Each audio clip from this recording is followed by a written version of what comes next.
ವೀಕ್ಷಕರೇ ನಮಸ್ಕಾರ. Health talk with doctor Ashwin Alva ಈ ಒಂದು ವಿಶೇಷವಾದ ನೇರ ಪ್ರಸಾರ ಕಾರ್ಯಕ್ರಮಕ್ಕೆ ತಮಗೆ ಪ್ರೀತಿಪೂರ್ವಕ ಸ್ವಾಗತವನ್ನು ಬಯಸ್ತಾ ಇದ್ದೇವೆ. ಈಗಾಗಲೇ ತಮಗೆ ಹೇಳಿದ ಹಾಗೆ ಸುದ್ದಿಯ ಮೂಲಕ ಮತ್ತೆ ಸ್ಟುಡಿಯೋ ಒಳಗೆ ನಡೆಯುವಂತಹ ಕಾರ್ಯಕ್ರಮಗಳು ಜನರಿಗೆ ಮಾಹಿತಿಯನ್ನ ನೀಡುವಂತ ನೆಲೆಯಲ್ಲಿ ಜೊತೆಗೆ ಮನರಂಜನೆಯನ್ನ ನೀಡುವಂತ ನೆಲೆಯಲ್ಲಿ ಮತ್ತೆ ಆರಂಭಗೊಂಡು ಕಾರ್ಯಕ್ರಮಗಳು ಮೂಡಿ ಬರಲಿವೆ ಅನ್ನುವಂತ ಒಂದು ಪ್ರಯತ್ನದ ಮುಂದುವರಿದ ಭಾಗವಾಗಿ ಇವತ್ತು ವಿಶೇಷವಾಗಿ ಆರೋಗ್ಯ ಕ್ಷೇತ್ರಕ್ಕೆ ಸಂಬಂಧಪಟ್ಟ ಹಾಗೆ ಓರ್ವ ಖ್ಯಾತ ತಜ್ಞ ವೈದ್ಯರಿಂದ ಮಾಹಿತಿಯನ್ನ ಒದಗಿಸಿಕೊಡುವಂತಹ ಪ್ರಯತ್ನಗಳು ಈ ಮೂಲಕ ಆಗ್ತಾ ಇದೆ. ತಮಗೆ ತಿಳಿದಿರುವ ಹಾಗೆ ಡಾಕ್ಟರ್ ಯು ಪಿ ಶಿವಾನಂದರ ಸಾರಥ್ಯದ ಸುದ್ದಿ ಸಮೂಹ ಸಂಸ್ಥೆಗಳು ಆರಂಭದಿಂದಲೂ ಸ್ಥಳೀಯ ವಿಚಾರಗಳಿಗೆ ವಿಶೇಷವಾಗಿ ಜನರಿಗೆ ಅನುಕೂಲವಾಗುವಂತಹ ಮಾಹಿತಿಯುಕ್ತ ಕಾರ್ಯಕ್ರಮಗಳನ್ನು ನೀಡ್ತಾ ಬರ್ತಾ ಇದ್ದು ಅದರ ಜೊತೆಗೆ ಆಂದೋಲನಗಳು ಅಭಿಯಾನಗಳು ನಡೀತಾ ಇದೆ. ಜೊತೆಗೆ ಕಾರ್ಯಕ್ರಮಗಳನ್ನು ಜನರಿಗೆ ನೀಡುವಂತಹ ನೆಲೆಯಲ್ಲಿ ಪ್ರಯತ್ನಗಳು ಮುಂದುವರಿತಾ ಇದೆ ಅನ್ನುವಂಥದ್ದನ್ನು ಹೇಳ್ತಾ ಇವತ್ತಿನ ಒಂದು ವಿಶೇಷವಾದ ಕಾರ್ಯಕ್ರಮ ಆರೋಗ್ಯ ಕ್ಷೇತ್ರಕ್ಕೆ ಸಂಬಂಧಪಟ್ಟ ಹಾಗೆ ಅನ್ನುವಂಥದ್ದನ್ನು ಈಗಾಗಲೇ ಹೇಳಿದೆ. ಆರೋಗ್ಯ ಕ್ಷೇತ್ರದಲ್ಲಿ ನಾವು ದಿನನಿತ್ಯ ಅನೇಕ ಆವಿಷ್ಕಾರಗಳನ್ನ ಆಧುನಿಕ ವಿಚಾರಗಳನ್ನ ನೋಡ್ತಾ ಇದ್ದೇವೆ. ಅದು ಒಂದು ಕಡೆಯಾದ್ರೆ ಇನ್ನೊಂದು ಕಡೆಯಿಂದ ಗಮನಿಸಿದ್ರೆ ಮನುಷ್ಯನಿಗೆ ಕಾಡುವಂತಹ ಆರೋಗ್ಯ ಸಂಬಂಧಿ ಸಮಸ್ಯೆಗಳು ಕೂಡ ಅಷ್ಟೇ ಅಪ್ಡೇಟ್ ಆಗ್ತಾ ಇದೆ ಅನ್ನುವಂಥದ್ದನ್ನು ಹೇಳ್ಬೋದು. ಅಂದ್ರೆ ದಿನಕ್ಕೊಂದು ಬಗೆಯ ಸಮಸ್ಯೆಗಳು ಕಾಣಿಸಿಕೊಳ್ತಾ ಇದೆ. ಅದನ್ನ ನಿವಾರಿಸಿ ಜನರಿಗೆ ಆರೋಗ್ಯವನ್ನು ಒದಗಿಸುವಂತ ನೆಲೆಯಲ್ಲಿ ವೈದ್ಯಕೀಯ ಸಂಸ್ಥೆಗಳು ಸಂಶೋಧನೆಗಳನ್ನು ನಿರಂತರವಾಗಿ ಮಾಡ್ತಾ ಇದೆ. ಆ ಮೂಲಕ ಜನರಿಗೆ ಉತ್ತಮವಾದ ಆರೋಗ್ಯವನ್ನು ಕೊಡುವಂತಹ ಪ್ರಯತ್ನವನ್ನು ಮಾಡ್ತಾ ಇದೆ ಅನ್ನುವಂಥದ್ದು ಕೂಡ ಅಷ್ಟೇ ನಿಜವಾಗಿರುವಂತಹ ಸಂಗತಿ. ಈಗ ಸಾಮಾನ್ಯವಾಗಿ ಆರೋಗ್ಯದ ವಿಚಾರಗಳನ್ನು ಗಮನಿಸಿದ್ರೆ ಇತ್ತೀಚಿನ ದಿನಗಳಲ್ಲಿ ಎಲ್ಲವೂ ಕೂಡ ಆಧುನೀಕರಣಗೊಳ್ತಾ ಇದೆ, ಎಲ್ಲವೂ ಫಾಸ್ಟ್ ಆಗಿ ಹೋಗ್ತಾ ಇದೆ. ಸೊ ಜನರಿಗೆ ಸಮಯದ ಕೊರತೆ ಇದೆ. ಹೀಗಾಗಿ ಫಾಸ್ಟ್ ಫುಡ್ ಅಂದ್ರೆ ವೇಗವಾಗಿ ತಯಾರು ಮಾಡುವಂತಹ ಆಹಾರಗಳನ್ನು ಅಥವಾ ಇನ್ನಿತರ ಸುಲಭವಾಗಿ ಸಿಗುವಂತಹ ಆಹಾರಗಳನ್ನು ನಾವು ಹೆಚ್ಚಾಗಿ ಸೇವನೆ ಮಾಡ್ತೇವೆ. ಆದರೆ ಅದರಿಂದ ಆಗುವಂತಹ ಪರಿಣಾಮಗಳು ದೇಹದ ಮೇಲಾಗಿರ್ಬೋದು ಅಥವಾ ಮಾನಸಿಕವಾಗಿ ಆಗಿರ್ಬೋದು ಅದರ ಬಗ್ಗೆ ಹೆಚ್ಚಾಗಿ ಯೋಚನೆಯನ್ನ ಮಾಡೋದಿಕ್ಕೆ ಹೋಗೋದಿಲ್ಲ. ಆದ್ರೆ ಅದರ ಬಗ್ಗೆ ಯೋಚನೆ ಮಾಡಬೇಕಾದ್ದು ಅತಿ ಅಗತ್ಯ. ಯಾಕಂತ ಹೇಳಿದ್ರೆ ಬೊಜ್ಜು ಅನ್ನುವಂಥದ್ದು ಅನೇಕ ಕಾರಣಗಳಲ್ಲಿ ಬರುವಂಥದ್ದು. ಜೊತೆಗೆ ಆಹಾರದ ಕೊಡುಗೆ ಕೂಡ ಆ ಒಂದು ಸಮಸ್ಯೆಯ ಹಿಂದೆ ಬಹಳಷ್ಟಿದೆ. ಆದ್ರೆ ಅದು ಸಮಸ್ಯೆ ಅಂತ ಗೊತ್ತಾಗೋದು ತೀವ್ರವಾಗಿ ಉಲ್ಬಣಗೊಂಡ ಬಳಿಕ. ಆ ಬಳಿಕ ಅದನ್ನ ಸರಿಪಡಿಸೋದಿಕ್ಕೆ ಬಹಳಷ್ಟು ಪ್ರಯತ್ನವನ್ನ ಮಾಡಬೇಕಾಗತ್ತೆ. ಇನ್ನು ಕೆಲವರು ಬೇರೆ ಬೇರೆ ತಂತ್ರಗಳ ಮೊರೆ ಹೋಗ್ತಾರೆ ಬೊಜ್ಜನ್ನ ಕರಗಿಸೋದಿಕ್ಕೆ. ಆದರೆ ಅದೆಲ್ಲವೂ ಕೂಡ ಸಮರ್ಪಕವಾಗಿ ಯಶಸ್ವಿ ಆಗುತ್ತೆ ಅನ್ನುವಂಥದ್ದನ್ನ ಹೇಳೋದಿಕ್ಕಾಗೋದಿಲ್ಲ. ಈ ಒಂದು ಸಮಸ್ಯೆಯನ್ನ ಬಗೆಹರಿಸುವಂತ ನೆಲೆಯಲ್ಲಿ ಸರಿಯಾದ ಕ್ರಮ ಅಂದ್ರೆ ಸೂಕ್ತವಾದ ತಜ್ಞರನ್ನ ಭೇಟಿಯಾಗಿ ಕನ್ಸಲ್ಟ್ ಮಾಡಿ ಅವರಿಂದ ಸಲಹೆ ಸೂಚನೆಗಳನ್ನು ಪಡೆದುಕೊಂಡು ಅವರ ನಿರ್ದೇಶನದ ಅನುಸಾರ ನಡೆಯುವಂಥದ್ದು. ಸೊ ಆ ನೆಲೆಯಲ್ಲಿ ಪ್ರಯತ್ನಗಳ ಆಗಬೇಕು ಅನ್ನುವಂಥದ್ದು ವೈದ್ಯ ಸಮೂಹ ಒತ್ತಿ ಹೇಳ್ತಾ ಇದೆ. ಬಹುಶಃ ಇದೇ ಒಂದು ವಿಚಾರಕ್ಕೆ ವಿಶೇಷವಾದ ಪ್ರಾಧಾನ್ಯತೆಯನ್ನು ಕೊಟ್ಟು ಈ ಬಗ್ಗೆ ಮಾಹಿತಿಯನ್ನ ಕೊಡೋದಿಕ್ಕೆ ಮಂಗಳೂರಿನ ಎಜೆ ಆಸ್ಪತ್ರೆಯ ಖ್ಯಾತ ತಜ್ಞ ವೈದ್ಯರಾಗಿರುವಂತಹ ಡಾಕ್ಟರ್ ಅಶ್ವಿನ್ ಆಳ್ವ ಅವರು ಇವತ್ತು ಅತಿಥಿಗಳಾಗಿ ನಮ್ಮ ಜೊತೆಗೆ ಸೇರಿಕೊಂಡಿದ್ದಾರೆ. ಸವಿಸ್ತಾರವಾಗಿ ಮಾಹಿತಿಯನ್ನ ಕೊಡ್ತಾರೆ. ಸೊ ಮೊದಲಿಗೆ ಡಾಕ್ಟರ್ ಅಶ್ವಿನ್ ಆಳ್ವರನ್ನ ಪ್ರೀತಿಯಿಂದ ಕಾರ್ಯಕ್ರಮಕ್ಕೆ ಸ್ವಾಗತಿಸ್ತಾ ಇದ್ದೇನೆ. ಡಾಕ್ಟರ್, ಕಾರ್ಯಕ್ರಮಕ್ಕೆ ಸ್ವಾಗತ. ಇನ್ನು ಡಾಕ್ಟರ್ ಅಶ್ವಿನ್ ಆಳ್ವರ ಒಂದು ಕಿರು ಪರಿಚಯವನ್ನ ನಿಮ್ಮ ಮುಂದೆ ಇಡೋದಿದ್ರೆ ಇವರು ನಮ್ಮ ಪುತ್ತೂರಿನವರೇ, ಸಮೀಪದ ಮಿತ್ತೂರಿನವರು ಅನ್ನುವಂಥದ್ದು ನಮಗೆಲ್ಲರಿಗೂ ಕೂಡ ಸಂತೋಷದ ವಿಚಾರ. ಈಗಾಗಲೇ 15 ವರ್ಷಗಳ ಒಂದು ಅನುಭವವನ್ನ ಈ ಒಂದು ವೈದ್ಯಕೀಯ ಕ್ಷೇತ್ರದಲ್ಲಿ ಹೊಂದಿದ್ದಾರೆ ಡಾಕ್ಟರ್ ಅಶ್ವಿನ್ ಆಳ್ವ ಅವರು. ಈಗ ಮಂಗಳೂರಿನ ಪ್ರಸಿದ್ಧ AJ hospital and research centre ಏನಿದೆ ಅಲ್ಲಿ ಸರ್ಜಿಕಲ್ ಗ್ಯಾಸ್ಟ್ರೋ ಎಂಟರಾಲಜಿ ವಿಭಾಗದಲ್ಲಿ ಕನ್ಸಲ್ಟೆಂಟ್ ವೈದ್ಯರಾಗಿ ಸೇವೆಯನ್ನ ಸಲ್ಲಿಕೆ ಮಾಡ್ತಾ ಇದ್ದಾರೆ. ಅದಕ್ಕೂ ಮುನ್ನ ಮಂಗಳೂರಿನ ಫಾದರ್ ಮುಲ್ಲರ್ ಆಸ್ಪತ್ರೆಯಲ್ಲಿ ಸರ್ಜರಿ ವಿಭಾಗದಲ್ಲಿ 10 ವರ್ಷಗಳ ಕಾಲ ಸೇವೆಯನ್ನ ಸಲ್ಲಿಸಿದಂತಹ ಅನುಭವವನ್ನ ಹೊಂದಿರುವಂತವರು. ಒಟ್ಟು 15 ವರ್ಷಗಳ ಒಂದು ಸೇವಾ ಅನುಭವ ಇವರಿಗೆ ಇದೆ. ಮುಖ್ಯವಾಗಿ ಈ ಒಂದು ಸರ್ಜರಿಗಳಿಗೆ ಸಂಬಂಧಪಟ್ಟ ಹಾಗೆ ಕೂಡ ನವನವೀನ ತಂತ್ರಜ್ಞಾನ ಏನಿದೆ ಅದರಲ್ಲಿ ವಿಶೇಷವಾದ ಪರಿಣತಿಯನ್ನ ಹೊಂದಿರುವಂತವರು ಡಾಕ್ಟರ್ ಅಶ್ವಿನ್ ಆಳ್ವ ಅವರು. ಲ್ಯಾಪ್ರೋಸ್ಕೋಪಿ ಅಂತ ಹೇಳಿದ್ರೆ keyhole surgery, endoscopy, robotic surgery ಇತ್ಯಾದಿಗಳಲ್ಲಿ ವಿಶೇಷವಾದ ಪರಿಣತಿಯನ್ನ ಹೊಂದಿರುವಂತಹ ವೈದ್ಯರು ಇವರು. ಲಿವರ್ ಇರ್ಬೋದು, ಪ್ಯಾಂಕ್ರಿಯಾಸ್ ಇರ್ಬೋದು, ಪಿತ್ತಕೋಶ ಇರ್ಬೋದು, ಹರ್ನಿ ಅಥವಾ ಯಾವುದೇ ಗ್ಯಾಸ್ಟ್ರಿಕ್ಗೆ ಸಂಬಂಧಪಟ್ಟ ಹಾಗೆ ಇರುವಂತಹ ಚಿಕಿತ್ಸೆಯನ್ನ ರೋಬೋಟಿಕ್ ಸರ್ಜರಿ ಮೂಲಕ ಅಂದ್ರೆ ಮನುಷ್ಯನ ಒಂದು ಹಸ್ತಗಳ ನೆರವಿಲ್ಲದೆ ಯಂತ್ರಗಳ ಮೂಲಕ ಅಂದ್ರೆ ಆಪರೇಟಿಂಗ್ ಮಾಡುವಂಥದ್ದು ಡಾಕ್ಟರ್ ಆಗಿರ್ತಾರೆ, ಆದ್ರೆ ಅದನ್ನ ಸರ್ಜರಿ ಮಾಡುವಂಥದ್ದು ರೋಬೋಟ್ ಆಗಿರುತ್ತೆ. ಸೊ ಅಂತಹ ಒಂದು ನವನವೀನ ತಂತ್ರಜ್ಞಾನ ಏನಿದೆ ಅದರಲ್ಲಿ ವಿಶೇಷವಾದ ಪರಿಣತಿಯನ್ನ ಹೊಂದಿದ್ದು ಅನೇಕ ಸರ್ಜರಿಗಳನ್ನ ಈಗಾಗಲೇ ಡಾಕ್ಟರ್ ಯಶಸ್ವಿಯಾಗಿ ಮಾಡಿದ್ದಾರೆ. ಅದರ ಜೊತೆಗೆ ಬೇರಿಯಾಟ್ರಿಕ್ ಸರ್ಜರಿ ಅಂದ್ರೆ ಈ ಒಂದು ಸ್ಥೂಲಕಾಯವನ್ನ ನಿವಾರಿಸುವಂತಹ ಚಿಕಿತ್ಸೆ ಏನಿದೆ ಅದರಲ್ಲೂ ಕೂಡ ರೋಬೋಟಿಕ್ ಸರ್ಜರಿ ಯಶಸ್ವಿಯಾಗಿದೆ. ಅದರಲ್ಲೂ ಕೂಡ ಪರಿಣತಿಯನ್ನು ಹೊಂದಿರುವಂತಹ ವೈದ್ಯರು. ಸೊ ಇಷ್ಟೆಲ್ಲ ಅನುಭವವನ್ನು ಹೊಂದಿರುವಂತಹ ಇವರ ಸೇವೆ ಪುತ್ತೂರು ಆಸುಪಾಸಿನ ಜನತೆಗೂ ಲಭ್ಯ ಆಗಬೇಕು ಅನ್ನುವಂಥ ನೆಲೆಯಲ್ಲಿ ವಿಶೇಷವಾದ ಕಾಳಜಿಯನ್ನ ಇಟ್ಟುಕೊಂಡು ಕಳೆದ 4 ವರ್ಷಗಳಿಂದ ಪುತ್ತೂರಿಗೆ ಬಂದು ಸಂದರ್ಶನಕ್ಕೆ ಲಭ್ಯರಿದ್ದಾರೆ. ಆ ಮೂಲಕ ಜನರ ಆರೋಗ್ಯ ಕಾಪಾಡುವಂತ ನೆಲೆಯಲ್ಲಿ, ಜನರಿಗೆ ಉತ್ತಮವಾದ ಆರೋಗ್ಯವನ್ನು ಒದಗಿಸುವ ನೆಲೆಯಲ್ಲಿ ಪ್ರಯತ್ನವನ್ನ ಮಾಡ್ತಾ ಇದ್ದಾರೆ. ಪ್ರತಿ ಗುರುವಾರ ಉಷಾ ಪಾಲಿಕ್ಲಿನಿಕ್ ನಲ್ಲಿ ಡಾಕ್ಟರ್ ಸಂದರ್ಶನಕ್ಕೆ ಲಭ್ಯರಿದ್ದಾರೆ. ಈಗಾಗಲೇ ಅನೇಕ ಮಂದಿ ಅವರ ಸೇವೆಯನ್ನ ಪಡೆದುಕೊಂಡು ತಮ್ಮ ತಮ್ಮ ಸಮಸ್ಯೆಗಳಿಗೆ ಪರಿಹಾರ ಕಂಡುಕೊಂಡಿದ್ದಾರೆ. ಇನ್ನೂ ಹಲವರಿಗೆ ಇದರ ಬಗ್ಗೆ ಸೂಕ್ತವಾದ ಮಾಹಿತಿಯ ಕೊರತೆ ಅಥವಾ ತಮ್ಮಲ್ಲಿರುವಂತಹ ಸಮಸ್ಯೆಗಳನ್ನು ಹೇಳಿಕೊಳ್ಳೋದಿಕ್ಕೆ, ನೇರವಾಗಿ ಬಂದು ಹೇಳಿಕೊಳ್ಳೋದಿಕ್ಕೆ ಆಗದೇ ಇರುವಂತವರು ಈ ಒಂದು ಕಾರ್ಯಕ್ರಮದ ಮೂಲಕ ಕರೆಯನ್ನ ಮಾಡಿ ತಮ್ಮ ಸಮಸ್ಯೆಗಳಿಗೆ ಪರಿಹಾರವನ್ನ ಕಂಡುಕೊಳ್ಳಬಹುದು. ಆ ಬಳಿಕ ವೈದ್ಯರು ಏನು ಸೂಚನೆಯನ್ನ ಕೊಡ್ತಾರೆ ಅದರ ಪ್ರಕಾರ ಚಿಕಿತ್ಸೆಯನ್ನ ಪಡೆದುಕೊಂಡು ತಮ್ಮ ಸಮಸ್ಯೆಯನ್ನ ನೀಗಿಸಿಕೊಳ್ಳಬಹುದು ಅನ್ನುವಂಥದ್ದನ್ನ ಹೇಳ್ತಾ ಡಾಕ್ಟರ್ ತಮ್ಮನ್ನ ಮತ್ತೊಮ್ಮೆ ಪ್ರೀತಿಯಿಂದ ಕಾರ್ಯಕ್ರಮಕ್ಕೆ ಸ್ವಾಗತಿಸ್ತಾ ಇದ್ದೇನೆ.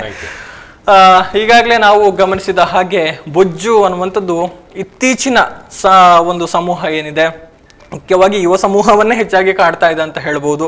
ದೊಡ್ಡ ಸಮಸ್ಯೆ, ಎಲ್ಲರೂ ಟೆನ್ಷನ್ ಆಗಿದ್ದಾರೆ, ಬೊಜ್ಜು ಬಂದು ಬಿಟ್ಟಿದೆ, ಹೇಗೆ ನಿವಾರಿಸಿಕೊಳ್ಳೋದು ಅನ್ನುವಂಥದ್ದು. ಆಕ್ಚುಲ್ ಬೊಜ್ಜಿನ ಒಂದು ವಿಚಾರ ಅಥವಾ ಈಗಿನ ಒಂದು ಟ್ರೆಂಡ್ ಅನ್ನ ಗಮನಿಸಿದ್ರೆ ಈ ವಿಚಾರದಲ್ಲಿ ಏನು ಹೇಳ್ತೀರಿ ಸರ್, ನಿಮ್ಮ ಒಂದು ಫಸ್ಟ್ ಒಪಿನಿಯನ್? ಹೌದು, ಪ್ರಪ್ರಥಮವಾಗಿ ಒಂದು ಒಪಿನಿಯನ್ ಕೊಡ್ಬೇಕಂದ್ರೆ ಬೊಜ್ಜು ಅನ್ನೋದು ಇತ್ತೀಚಿನ ದಿನಗಳಲ್ಲಿ ಒಂದು ಕಾಯಿಲೆಯಾಗಿ ಪರಿಣಮಿಸಿದೆ. ಈಗ ಇಲ್ಲಿ ತನಕ ಹೇಗಿತ್ತಂದ್ರೆ ಬೊಜ್ಜುತನ ಅಂದ್ರೆ ಒಂದು ಅದು ಕಾಯಿಲೆ ಅಂತ ಯಾರು ಅದನ್ನ ಕನ್ಸಿಡರ್ ಮಾಡ್ತಾ ಇರ್ಲಿಲ್ಲ. ಬಟ್ ಈಗ ಹೇಗಾಗಿದೆ ಅಂದ್ರೆ ಹಲವು ಕಾಯಿಲೆಗಳಿಗೆ ಬೊಜ್ಜುತನ ಮೂಲ ಆಗಿದೆ.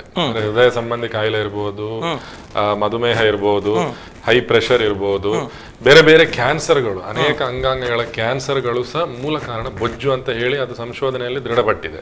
ಸೊ ಆ ರೂಟ್ ಕಾಸ್ ಬೊಜ್ಜುತನವನ್ನ ನಾವು ಹ್ಯಾಂಡಲ್ ಮಾಡಿದ್ರೆ ಎಷ್ಟೋ ಕಾಯಿಲೆಗಳನ್ನ ಭವಿಷ್ಯದಲ್ಲಿ ಬರುವಂತನ್ನ ತಡೆಗಟ್ಟಬಹುದು.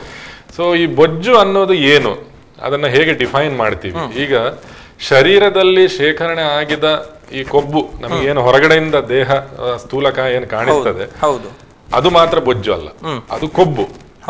ಬೊಜ್ಜು ನಾವು ಹೇಗೆ ಸೈಂಟಿಫಿಕಲಿ ಡಿಫೈನ್ ಮಾಡ್ತೀವಿ ಅಂದ್ರೆ ಒಬ್ಬ ಮನುಷ್ಯನಿಗೆ ಅವನು ಬೊಜ್ಜುತನ ಅವನಿಗೆ ಇದೆ, ಒಬೇಸಿಟಿ ಅನ್ನೋದು ಇದೆ ಅಂತ ಕನ್ಫರ್ಮ್ ಮಾಡೋದು ನಮ್ಮ ಮೇನ್ ಪ್ಯಾರಾಮೀಟರ್ ಒಂದು ಬಾಡಿ ಮಾಸ್ ಇಂಡೆಕ್ಸ್. ಅಂದ್ರೆ ಒಂದು ದೇಹ ಎಷ್ಟು ಅವ್ರ ಹೈಟ್ ಇದ್ದಾರೆ, ಉದ್ದ ಇದ್ದಾರೆ, ಅದಕ್ಕೆ ಎಷ್ಟು ವೆಯ್ಟ್ ಇರಬೇಕು ಅಂತ ಹೇಳಿ ಇದು ಕ್ರೈಟೀರಿಯಾ ಇದೆ. ಸೊ ಅದನ್ನ ನಾವು ಕ್ಯಾಲ್ಕುಲೇಟ್ ಮಾಡ್ತೀವಿ. ಅಂದ್ರೆ body mass index, that is body weight kilogram ಅಲ್ಲಿ ಡಿವೈಡೆಡ್ ಬೈ ಅವರ ಹೈಟ್ ಮೀಟರ್ ಅಲ್ಲಿ ಸ್ಕ್ವೇರ್. ಅದು ಮಾಡಿದ್ರೆ ನಮಗೆ BMI ಅಂತ ಬಾಡಿ ಮಾಸ್ ಇಂಡೆಕ್ಸ್ ಸಿಗ್ತದೆ. So normal body mass index WHO ಪ್ರಕಾರ ಸ್ಟ್ಯಾಂಡರ್ಡ್, ಇಂಟರ್ನ್ಯಾಷನಲ್ ಸ್ಟ್ಯಾಂಡರ್ಡ್ ಏನಂದ್ರೆ 19 ರಿಂದ 25, 19 to 25 kg ಮೀಟರ್ ಸ್ಕ್ವೇರ್ ಇದ್ರೆ ಅದು ನಾರ್ಮಲ್. ಸೊ ನಮ್ದು ಎಲ್ಲರದ್ದು ನಾವು ನೋಡ್ಬೋದು ಸುಲಭ, ಕ್ಯಾಲ್ಕುಲೇಟರ್ ಅಲ್ಲಿ ಹೈಟ್ ವೆಯ್ಟ್ ಇದ್ರೆ ಆಯ್ತು, ಯಾರು ಬೇಕಾದ್ರೂ ಅವ್ರ ಮನೆಯಲ್ಲಿ ನೋಡ್ಬೋದು. ಸೊ ಅದಕ್ಕಿಂತ ಜಾಸ್ತಿ ಹೋದ್ರೆ 25 ರಿಂದ ಜಾಸ್ತಿ ಹೋದ್ರೆ ಅದಕ್ಕೆ ಫಸ್ಟ್ ನಾವು ಓವರ್ ವೆಯ್ಟ್ ಅಂತ ಹೇಳ್ತೀವಿ. ಒಬೇಸಿಟಿ ಅಂದ್ರೆ ಬೊಜ್ಜುತನ ಅಂತ, ಇದು ಓವರ್ ವೆಯ್ಟ್ ಅಂದ್ರೆ ಅವ್ರಿಗೆ ಬೊಜ್ಜಿಗೆ ಹೋಗಿಲ್ಲ ಬಟ್ ತೂಕ ಜಾಸ್ತಿ ಆಗಿದೆ. 30ರ ನಂತರ ಹೋದ್ರೆ ಅದು ಬೊಜ್ಜುತನ. 30 ರಿಂದ 35 ಗ್ರೇಡ್ 1, 35 40 ಗ್ರೇಡ್ 2, 40ರ ಮೇಲೆ ಬಾಡಿ ಮಾಸ್ ಇಂಡೆಕ್ಸ್ ಹೋದ್ರೆ ಮಾರ್ಬಿಡ್ ಒಬೇಸಿಟಿ ಅಂದ್ರೆ ತುಂಬಾ ಸ್ಥೂಲಕಾಯ. ನೀವು ಕೆಲವು ಫೋಟೋಗಳಲ್ಲಿ ವಿಡಿಯೋಗಳಲ್ಲಿ ನೋಡಿರ್ಬೋದು, ದೊಡ್ಡ ದೇಹ ಗಾತ್ರದವರು, ಅದು ಮಾರ್ಬಿಡ್ ಒಬೇಸಿಟಿ. ಅದಂದ್ರೆ ಜೀವಕ್ಕೆ ಅಪಾಯ ಆಗುವಂತ ಬೊಜ್ಜುತನ. ಸೊ ಈ ತರ ನಾವು ಗ್ರೇಡ್ ಮಾಡ್ತೇವೆ. ಈಗ ಇದರಲ್ಲಿ ಸ್ಪೆಷಲ್ ಏನು ಡಿಫರೆನ್ಸ್ ಏನಂದ್ರೆ ಇದೆಲ್ಲ ಈಗ ಅಮೆರಿಕ, ಯುರೋಪ್ ಅವರ ಜನಾಂಗದಲ್ಲಿ ಸ್ಟಡಿ ಮಾಡಿ ಡಿಸೈಡ್ ಮಾಡಿದ ಕ್ರೈಟೀರಿಯಾ. ನಮ್ಮ ಇಂಡಿಯನ್ ಪಾಪ್ಯುಲೇಷನ್ ಒಂದು ಸ್ಪೆಷಾಲಿಟಿ ಇದೆ, ಏನಂದ್ರೆ ನಮ್ಮ ಇಂಡಿಯನ್ ರೇಸ್ ನಮ್ಮದು ಅದು ಹೈಲಿ ಪ್ರೋನ್, ಜಾಸ್ತಿ ಬೇಗ ಬೊಜ್ಜು ಆಗುವಂತದ್ದು, ಜಾಸ್ತಿ ಬೇಗ ಹಾರ್ಟ್ ಅಟ್ಯಾಕ್, ಪ್ರೆಷರ್, ಶುಗರ್. ನೀವು ನೋಡಿರ್ಬೋದು ಎಲ್ಲರಿಗೆ ಒಂದು ಕುಟುಂಬದಲ್ಲಿ 10 ಜನರಲ್ಲಿ 8 ಜನರಿಗೆ ಶುಗರ್, BP ಇದ್ದೇ ಇರ್ತದೆ. ಸೊ ಅದು ನಮ್ಮ ಇಂಡಿಯನ್ ಪಾಪ್ಯುಲೇಷನ್ ಪರ್ಟಿಕ್ಯುಲರ್ ನಮ್ಮ ಒಂದು ಜೆನೆಟಿಕ್ ಬಿಲ್ಡಪ್ ಆಗಿದೆ. ಸೊ ನಮಗೆ ಬೊಜ್ಜುತನ ಕಾಯಿಲೆ ಆಗುವುದು ಬೇಗ ಕಂಪೇರ್ ಟು ಅಮೆರಿಕ ಅಥವಾ ಇಂಗ್ಲೆಂಡ್ನವ್ರು ಇರ್ಬೋದು. ಸೊ ನಮಗೆ ಕ್ರೈಟೀರಿಯಾವನ್ನ ಸ್ವಲ್ಪ ಇನ್ನೂ ಕೆಳಗೆ ತಂದಿದ್ದಾರೆ. ಸೊ ನಮಗೆ ಹೇಗೆ ಅಂದ್ರೆ 25 ಅಲ್ಲ, 23ಗಿಂತ ಮೇಲೆ ಹೋದ್ರೆ ಓವರ್ ವೆಯ್ಟ್, ಮತ್ತೆ ನಿಮಗೆ 30-32ಕ್ಕಿಂತ ಮೇಲೆ ಹೋದ್ರೆ ಅದು ಹೈ ಒಬೆಸಿಟಿ ಅಂತ ಕ್ಯಾಲ್ಕುಲೇಟ್ ಮಾಡಿ ನಾವು ಡಿಸೈಡ್ ಮಾಡೋದು ಹೀಗೆ. ಸೊ ಇದು ಮುಖ್ಯವಾಗಿ ನೀವು ಬೊಜ್ಜನ್ನ ಡಿಫೈನ್ ಮಾಡುವ ಯಾಕಂದ್ರೆ ಫಸ್ಟ್ ಪೇಷಂಟ್ ಬಂದ ತಕ್ಷಣ ಅವ್ರಿಗೆ ಇದೆ ಅಂತ ಪೇಷಂಟ್ ಕಾಣ್ಲಿಕ್ಕೆ ಹೀಗೆ ಇದ್ದ ತಕ್ಷಣ ಅವ್ರ ಬೊಜ್ಜುತನ ಇದೆ ಅಂತ ಹೇಳಿ ನಮ್ಗೆ ಹೇಳಲಿಕ್ಕೆ ಆಗುದಿಲ್ಲ. ಹೌದು. ಸೊ ಅದು ಫಸ್ಟ್ ನಾವು ಡಿಸೈಡ್ ಮಾಡ್ಬೇಕು. ತೂಕ ಎತ್ತರವನ್ನ ಡಿಪೆಂಡ್ ಮಾಡಿ ಎಷ್ಟಿರಬೇಕು, ಅದಕ್ಕಿಂತ ಮಿತಿಗಿಂತ ಜಾಸ್ತಿ ಇದ್ರೆ ಮಾತ್ರ ಅದನ್ನ ಬೊಜ್ಜು ಅಂತ. ನೋಡಿ ತುಂಬಾ ಉದ್ದ ಇದ್ದವ್ರು, ಈಗ ನಮ್ಮ ಹೈಟ್ ನಂತವ್ರು ಸ್ವಲ್ಪ ಈ ತರ ಕಾಣಿದ್ರು, ನಮಗೆ ಬೊಜ್ಜು ಇರ್ಲಿಕ್ಕಿಲ್ಲ, ನಮ್ಮ ಹೈಟ್ಗೆ ಅದು ವೈಟ್ ಸರಿ ಇರ್ತದೆ. ಹೌದು, ನೋಡುವಾಗ ಮಾತ್ರ ದಪ್ಪ ಕಾಣ್ತಾರೆ ಅನ್ನುವಂಥದ್ದು. ಸೊ ದಪ್ಪ ಕಂಡ ಮಾತ್ರಕ್ಕೆ ನನಗೆ ಬೊಜ್ಜಿದೆ ಅನ್ನುವಂಥದ್ದನ್ನ ಅವರು ಡಿಸೈಡ್ ಮಾಡ್ಕೊಳ್ಳೋದು ಸರಿಯಲ್ಲ. ಮುಖ್ಯವಾಗಿ ಈ ಎಲ್ಲ ಸಂಶಯಗಳಿದ್ರೆ ಇತ್ಯಾದಿ ವಿಚಾರಗಳಿಗೆ ವೈದ್ಯರನ್ನ ಕನ್ಸಲ್ಟ್ ಮಾಡುವಂತದ್ದು ಸೂಕ್ತ ಅನ್ನುವಂಥದ್ದು. ಸೊ ಅಲ್ಲೇ ಆರಂಭದಲ್ಲೇ ಅವರ ಗೊಂದಲಗಳನ್ನ ಬಗೆಹರಿಸಿಕೊಳ್ಬಹುದು. ಸೊ ಇನ್ನೊಂದು ಮುಖ್ಯವಾದ ಪ್ರಶ್ನೆ ಅಥವಾ ಎಲ್ಲರೂ ಕೇಳುವಂತ ಪ್ರಶ್ನೆ ಡಾಕ್ಟರ್, ಅಂದ್ರೆ ಇದು ಬರೋದಿಕ್ಕೆ ಕಾರಣ ಏನು? ಕೇವಲ ಫುಡ್ ಇಂದ ಬರುತ್ತಾ ಬೊಜ್ಜು? ಅಂದ್ರೆ ಕೆಲವರು ಡಯಟ್ ಮಾಡ್ತಾ ಇರ್ತಾರೆ, ಡಯಟ್ ಅಲ್ಲೂ ಕೂಡ ದೇಹದ ತೂಕ ಜಾಸ್ತಿ ಆಗ್ತಾ ಇದೆ ಅನ್ನುವಂತ ಫೀಲ್ ಅನೇಕರಲ್ಲಿದೆ. ಹಾಗಿದ್ರೆ ಇದಕ್ಕೆ ಎಕ್ಸಾಕ್ಟ್ ಆದ ರೀಸನ್ ಏನು ಬೊಜ್ಜಿಗೆ ಅಂತ? ನೀವು ಕೇಳಿದ ಭಾರಿ ಸೂಕ್ತವಾದ ಪ್ರಶ್ನೆ. ಏನಂದ್ರೆ ಈಗ ಕೆಲವರು ಹೇಳ್ತಾರೆ ನಾನು ಡಯಟ್ ಮಾಡ್ತೀನಿ, ನಾನು ಏನೂ ತಿನ್ನುವುದಿಲ್ಲ, 2 ಹೊತ್ತು ತಿಂತೀನಿ ಆದ್ರೆ ತೂಕ ಜಾಸ್ತಿ ಆಗುತ್ತೆ. ಕೆಲವರು ಹೇಳ್ತಾರೆ ನಾನು ಎಷ್ಟು ತಿಂದ್ರು ನಮ್ ತೂಕ ಜಾಸ್ತಿ ಆಗುದಿಲ್ಲ. ಸೊ ಇದ್ರಲ್ಲಿ ಏನಂದ್ರೆ ಇದು ಮಲ್ಟಿ ಫ್ಯಾಕ್ಟೋರಿಯಲ್, ಅಂದ್ರೆ ಒಂದು ಕಾರಣ ಇಲ್ಲ ಇದಕ್ಕೆ, ಹಲವು ಫ್ಯಾಕ್ಟರ್ಸ್ ಡಿಸೈಡ್ ಮಾಡುತ್ತೆ ಒಬ್ಬನಿಗೆ ಬೊಜ್ಜುತನ ಬರೋದಕ್ಕೆ. ಸೊ ಅದರಲ್ಲಿ ಈಗ ನೀವು ಹೇಳಿದಾಗೆ food is one of the most important. ನಾವು ಏನು ಆಹಾರ ಸೇವಿಸ್ತೇವೆ ಅದು ಖಂಡಿತವಾಗಿಯೂ ಅದರ ಮೇಲೆ ಡಿಪೆಂಡ್ ಆಗುತ್ತೆ. ಈಗ ಜಂಕ್ ಫುಡ್, ಫಾಸ್ಟ್ ಫುಡ್ ಅಥವಾ ಫ್ರೈಡ್ ಐಟಮ್ಸ್ ಅಥವಾ ಈ ರೆಡಿಮೇಡ್ ಬೇಕರಿ ಪ್ರಾಡಕ್ಟ್ ಇದೆಲ್ಲ ದಿನನಿತ್ಯ ಸೇವಿಸುವಂತವ್ರಿಗೆ ಖಂಡಿತವಾಗಿಯೂ ಶೀಘ್ರದಲ್ಲಿ ಬೊಜ್ಜುತನ ಬರ್ಬೋದು. ಫುಡ್ ಒಂದು. ಇನ್ನೊಂದು ಎನ್ವಿರಾನ್ಮೆಂಟಲ್ ಫ್ಯಾಕ್ಟರ್. ಎನ್ವಿರಾನ್ಮೆಂಟ್ ಅಂದ್ರೆ ನಮ್ಮ ಸುತ್ತಮುತ್ತ ವಾತಾವರಣ, ಅಂದ್ರೆ ನಮ್ಮ ದಿನನಿತ್ಯದ ಈ ಜೀವನ ಶೈಲಿ, ಸೆಡೆಂಟ್ರಿ ಲೈಫ್ ಸ್ಟೈಲ್, ಅಂದ್ರೆ ಕೂತ್ಕೊಂಡೇ ಕೆಲಸ ಮಾಡೋದು. ಎಸ್ಪೆಷಲಿ ಈಗ ನಮ್ಮ IT ಸಾಫ್ಟ್ವೇರ್ ಈ ಇದರ ವಿಭಾಗದಲ್ಲಿರುವವರು, ಸೊ ಅವರಿಗೆ ಎಕ್ಸಸೈಸ್ ವ್ಯಾಯಾಮ ಅನ್ನೋದು ಇಲ್ಲ. ಸೊ ದಿನನಿತ್ಯದಲ್ಲಿ ಈ ಇಂಟರ್ನ್ಯಾಷನಲ್ ಗೈಡ್ ಲೈನ್ಸ್ ಪ್ರಕಾರ ಈಗ ಯಾವುದೇ ಸೆಡೆಂಟ್ರಿ ಕೆಲಸ ಇರ್ಬೋದು, ಎಷ್ಟೇ ಬ್ಯುಸಿ ಇರ್ಬೋದು, 20 ನಿಮಿಷ ವಾರದ 7 ದಿನದಲ್ಲಿ ಮಿನಿಮಮ್ 5 ದಿನ 20 ನಿಮಿಷ ಅವರು ಯಾವುದೇ ಒಂದು ವ್ಯಾಯಾಮ, ಅದು ವಾಕಿಂಗ್ ಇರ್ಬೋದು, ಜಾಗಿಂಗ್ ಇರ್ಬೋದು, ಟ್ರೆಡ್ಮಿಲ್ ಇರ್ಬೋದು, ಅಥವಾ ಯಾವುದೇ ಮಿನಿಮಮ್ ಮಾಡ್ಬೇಕಂತ ಇದೆ. ಅಂದ್ರೆ ಫಿಸಿಕಲ್ ಆಗಿ ಫಿಟ್ ಇರ್ಲಿಕ್ಕೆ ಅಷ್ಟು ಮಾಡ್ಬೇಕು. ಅಷ್ಟು ಮಾಡಿದ್ರೆ ಸಾಕು. ನಾವು ಗಂಟೆಗಟ್ಟಲೆ ಜಿಮ್ಮಿಗೆ ಹೋಗಿ ವ್ಯಾಯಾಮ ಮಾಡ್ಬೇಕು ಅನ್ನೋದು ಸಹ ಅಗತ್ಯ ಇಲ್ಲ. ಬಟ್ ನಾವು ನಮ್ಮ ಒಂದು ಬಾಡಿಯ ಹೆಲ್ತ್ ಅನ್ನ ಮೇಂಟೈನ್ ಮಾಡ್ಲಿಕ್ಕೆ ಇದಿಷ್ಟು ಮಾಡ್ಬೇಕು. ಬಟ್ ಈಗ ಹೇಗಾಗಿದೆ ಅಂದ್ರೆ ಜನರಿಗೆ ಅಷ್ಟು ಸಹ ಟೈಮ್ ಇಲ್ಲ. ಸೊ ಎಕ್ಸಸೈಸ್ ಡೆಫಿನೆಟ್ಲಿ ಮ್ಯಾಟರ್ ಆಗುತ್ತೆ. ಎಕ್ಸಸೈಸ್ ಹೇಗೆ ಅಂದ್ರೆ ಅದು ಈಗ ವಿಗರಸ್, ಈಗ ನಾವು ಗಂಟೆಗಟ್ಟಲೆ ಒಂದ್ ಸ್ವಲ್ಪ ದಿನ ಮಾಡಿ ಮತ್ತೆ ಬಿಟ್ಟು ಬಿಡುದು ಅದಲ್ಲ. ರೆಗ್ಯುಲರ್ ಎಕ್ಸಸೈಸ್ ಡೈಲಿ ಮಿನಿಮಮ್ ಇಷ್ಟು ಮಾಡಬೇಕು. ಸೊ ಡಯಟ್ ಆಯ್ತು, ಎಕ್ಸಸೈಸ್ ಆಯ್ತು. ಮತ್ತೆ ಕೆಲವೊಂದು ಜೆನೆಟಿಕ್ ಫ್ಯಾಕ್ಟರ್ಸ್ ಇರ್ತದೆ. ಈಗ ಆನುವಾಂಶಿಕವಾಗಿ ಈಗ ಕೆಲವರಲ್ಲಿ ನೋಡಿರ್ಬೋದು, ಕೌಟುಂಬಿಕ ಅಂದ್ರೆ ವಂಶ ಪಾರಂಪರ್ಯ, ಕೆಲವರು ಎಲ್ಲರೂ ತೂಕ ಜಾಸ್ತಿ ಇರ್ತದೆ, ದೇಹ ಸ್ಥೂಲಕಾಯವಾಗಿರ್ತದೆ, ಹೆರಿಡಿಟರಿ ಆಗಿ ಬರ್ತದೆ. ಅಂತವರಿಗೆ ಡಯಟ್ ಎಕ್ಸಸೈಸ್ ಎಲ್ಲ ಮಾಡಿದ್ರು ಅವರಿಗೆ ಬರ್ತದೆ. ಸೊ ಬೇರೆ ಬೇರೆ ಕಾರಣಗಳಿಂದ ಬರ್ಬೋದು. ಕೆಲವು ಹಾರ್ಮೋನಲ್ ಕಾರಣಗಳಿರ್ತವೆ. ವೆರಿ ಇಂಪಾರ್ಟೆಂಟ್ ಏನಂದ್ರೆ ಮೋಸ್ಟ್ ಕಾಮನ್ ಈಗ ಥೈರಾಯ್ಡ್ ಗ್ರಂಥಿಯ ಸಮಸ್ಯೆ, ಅಂದ್ರೆ ಥೈರಾಯ್ಡ್ ಹಾರ್ಮೋನ್ ಕಡಿಮೆ ಇದ್ದರೆ ಅವರ ಬ್ಲಡ್ ಅಲ್ಲಿ, ಅವಾಗ ತೂಕ ಜಾಸ್ತಿ ಆಗ್ತದೆ. ಅದು ನಮಗೆ ಸಿಂಪಲ್ ಒಂದು ಬ್ಲಡ್ ಟೆಸ್ಟ್ ಮಾಡಿದ್ರೆ ಗೊತ್ತಾಗ್ತದೆ. ಈಗ ಥೈರಾಯ್ಡ್ ಸಮಸ್ಯೆ ಇದ್ರೆ ಥೈರಾಯ್ಡ್ ಗೆ ಟ್ರೀಟ್ಮೆಂಟ್ ಕೊಟ್ಟರೆ ಅದು ಸರಿ ಆಗ್ತದೆ. ಸೊ ಹಾಗೆ ಬೇರೆ ಬೇರೆ ಕಾರಣಗಳಿಂದ ಬೊಜ್ಜುತನ ಬರ್ಬೋದು. ಅದಕ್ಕೆ ಒಂದು ಪರ್ಟಿಕ್ಯುಲರ್ ರೀಸನ್ ಹೇಳಲಿಕ್ಕೆ ಆಗುದಿಲ್ಲ. ಓಕೆ, ಸೊ ಅದು ಎಲ್ಲರೂ ಗಮನಿಸಬೇಕಾದಂತ ವಿಚಾರ. ಕೇವಲ ಆಹಾರ ಒಂದೇ ಕಾರಣ ಆಗೋದಿಲ್ಲ, ಅನೇಕ ವಿಚಾರಗಳಿದೆ. ಸೊ ಅದನ್ನ ತಿಳ್ಕೊಳ್ಬೇಕಿದ್ರೆ ವೈದ್ಯರನ್ನ ಕನ್ಸಲ್ಟ್ ಮಾಡ್ಲಿಕ್ಕೆ ಕೆಲವು ಮೆಡಿಸಿನ್ಸ್ ಇಂದ ಸಾಗಬಹುದು. ಈಗ ಕೆಲವು ಕಾಯಿಲೆಗಳಿಗೆ, ಎಸ್ಪೆಷಲಿ ಈಗ ಶುಗರ್ಗೆ ಸಹ ಒಂದು ಟ್ಯಾಬ್ಲೆಟ್ ಇದೆ, ಅದನ್ನ ತಗೊಂಡ್ರೆ ತೂಕ ಜಾಸ್ತಿ ಆಗ್ತದೆ. ಅದು ವೈದ್ಯರು ಅವ್ರಿಗೆ ಹೇಳ್ತಾರೆ. ಸೊ ಆತರ ಕೆಲವು ಟ್ಯಾಬ್ಲೆಟ್ಸ್, ಈಗ ಸೈಕ್ಯಾಟ್ರಿ ಮೆಡಿಸಿನ್ಸ್, ಕೆಲವರು ಮಾನಸಿಕ ರೋಗಕ್ಕೆ ತಗೊಳ್ಳೋ ಟ್ಯಾಬ್ಲೆಟ್ಸ್ ವರ್ಷಾನುಗಟ್ಲೆ, ಅದರಿಂದ ತೂಕ ಜಾಸ್ತಿ ಆಗುದು. ಅದೆಲ್ಲ ನಮಗೆ ಈಗ ಸಂದರ್ಶನ ಮಾಡುವಾಗ ನಾವು ಅದನ್ನೆಲ್ಲ ಡೀಟೇಲ್ ಆಗಿ ಅವ್ರ ಹತ್ರ ಕೇಳ್ತೇವೆ. ಓಕೆ ಡಾಕ್ಟರ್, ಈಗ ಒಂದು ವಿಚಾರವನ್ನ ಹೇಳಿದ್ರಿ, ಬೊಜ್ಜುತನ ಇದೆ, ಒಬೆಸಿಟಿ ಇದೆ ಅನ್ನುವಂಥದ್ದನ್ನ ಐಡೆಂಟಿಫೈ ಮಾಡೋದಿಕ್ಕೆ BMI ಅನ್ನುವಂಥದ್ದು ಮೇಜರ್ ಒಂದು ಮಾನದಂಡ ಅನ್ನೋದು. ಅದನ್ನ ಹೊರತುಪಡಿಸಿ ಕೆಲವರಿಗೆ ತಿಳ್ಕೊಳ್ಬೇಕು, ನನಗೆ ಬೊಜ್ಜಿದ್ಯಾ ಇಲ್ವಾ, ಬೇರೆ ಏನಾದ್ರೂ ದಾರಿ ಇದೆಯಾ, ಹೇಗೆ ತಿಳ್ಕೊಳ್ಬೇಕು? ಬೇಸಿಕಲಿ ಇನ್ನೊಂದು ಏನಂದ್ರೆ ಈ ನಮ್ಮ ಸೊಂಟದ ಸುತ್ತಳತೆ, ವೇಸ್ಟ್ ಸರ್ಕಂಫರೆನ್ಸ್ ಅಂತ ಏನ್ ಹೇಳ್ತೀವಲ್ಲ, ಸೊ ಅದು 100 ಸೆಂಟಿಮೀಟರ್ ಗಿಂತ ಜಾಸ್ತಿ ಇದ್ರೆ, ಅಂದ್ರೆ ಯೂಶುವಲಿ ನಾವು ಈ ಹೊಕ್ಕುಳಿನ ಲೆವೆಲ್ ನಲ್ಲಿ ನಾವು ಟೇಪ್ ಇಟ್ಕೊಂಡು ಸಿಂಪಲ್ ಆಗಿ ಮೆಜರ್ ಮಾಡುವಂತದ್ದು. 100 ಸೆಂಟಿಮೀಟರ್ ಗಿಂತ ಜಾಸ್ತಿ ಇದ್ರೆ ಅದು ಸಹ ಬೊಜ್ಜುತನ ಇದೆ ಅಂತ ಹೇಳಿ ಒಂದು ಸಿಂಪಲ್ ಒಂದು ಮಾನದಂಡ. ಮತ್ತೆ ಕೆಲವು ಯಂತ್ರಗಳು ಬರ್ತವೆ, ಈಗ ಆನ್ಲೈನ್ ಅಲ್ಲೆಲ್ಲ ಸಿಗ್ತದೆ. ಈ ಬಾಡಿ ಮಾಸ್, ಈಗ ನಮ್ಮ ವೇಯಿಂಗ್ ಮೆಷಿನ್ ಎಲೆಕ್ಟ್ರಾನಿಕ್ ಯಾವ ರೀತಿ ಇದೆ, ಅದರಲ್ಲಿ ಸ್ವಲ್ಪ ಅಡ್ವಾನ್ಸ್ಡ್, ಅಂದ್ರೆ ನೀವು ಅದರಲ್ಲಿ ಮೆಷಿನ್ ಮೇಲೆ ನಿಂತ್ರಾಯ್ತು, ಅದು ಬಾಡಿ ಮಾಸ್ ಇಂಡೆಕ್ಸ್ ಆಟೋಮೆಟಿಕ್ ತೋರಿಸ್ತದೆ. ಅಥವಾ ಬಾಡಿ ಫ್ಯಾಟ್ ಪರ್ಸೆಂಟೇಜ್, ಕೊಬ್ಬು ಎಷ್ಟು ಪರ್ಸೆಂಟೇಜ್ ಇದೆ, ಅದೆಲ್ಲ ಯಂತ್ರಗಳು ಅವೈಲೇಬಲ್ ಇದೆ, ಆನ್ಲೈನ್ ಅಲ್ಲಿ ಸಿಗ್ತದೆ. ಸೊ ನಮ್ಮ ಮನೇಲಿ ನಾವು ಅದನ್ನ ಯೂಸ್ ಮಾಡ್ಕೋಬಹುದು. ಓಕೆ, ಸೊ ಈ ಮೂಲಕ ಕೂಡ ತಿಳ್ಕೊಳ್ಬಹುದು ಬೊಜ್ಜುತನ ಇದೆಯಾ ನಮಗೆ ಅನ್ನುವಂಥದ್ದು. ಸೊ ಇದೇ ಟಾಪಿಕ್ಗೆ ಸಂಬಂಧಪಟ್ಟ ಹಾಗೆ ಒಂದು ನೆಕ್ಸ್ಟ್ ಇರುವಂತ ವಿಚಾರ ಅಂತ ಹೇಳಿದ್ರೆ, ಅನೇಕರು ಹೇಳ್ತಾರೆ ಇಲ್ಲ ಅದನ್ನ ಚಿಕಿತ್ಸೆಯ ಮೂಲಕ ಸರಿಪಡಿಸಿಕೊಳ್ಳೋದಕ್ಕೆ ಆಗೋದಿಲ್ಲ, ನೀವು ವ್ಯಾಯಾಮ ಮಾಡಬೇಕು, ಫಿಟ್ನೆಸ್ ಮಾಡಬೇಕು, ಜಿಮ್ಮಿಗೆ ಹೋಗ್ಬೇಕು, ಯೋಗ ಮಾಡಬೇಕು. ಸೊ ಅದನ್ನ ಹೊರತುಪಡಿಸಿ ಚಿಕಿತ್ಸೆಯ ಮೂಲಕ ಗುಣಪಡಿಸೋದಿಕ್ಕಾಗತ್ತಾ ಅನ್ನುವಂಥದ್ದು ದೊಡ್ಡ ಪ್ರಶ್ನೆ. ಇದಕ್ಕೆ ಉತ್ತರ ಡಾಕ್ಟರ್? ಹೌದು, ಈಗ ನಾನು ಒಬ್ಬ ಶಸ್ತ್ರಚಿಕಿತ್ಸಾ ತಜ್ಞ. ಸೊ ಹಾಗಂತ ಹೇಳಿ ಈಗ ಬೊಜ್ಜುತನ ಸಮಸ್ಯೆ ಇಟ್ಕೊಂಡು ಬರುವವರಿಗೆ ಎಲ್ಲರಿಗೆ ನಾನು ಆಪರೇಷನ್ ಮಾಡ್ತೀನಿ ಅಂತಲ್ಲ, ಅದು ತಪ್ಪು ಕಲ್ಪನೆ. ಬೊಜ್ಜುತನಕ್ಕೆ ಪರಿಹಾರ ಯಾವ ರೀತಿ ಕಂಡುಹಿಡಿಬೇಕು, ಅದರಲ್ಲಿ ಬೇರೆ ಬೇರೆ ವಿಧಾನಗಳಿದೆ.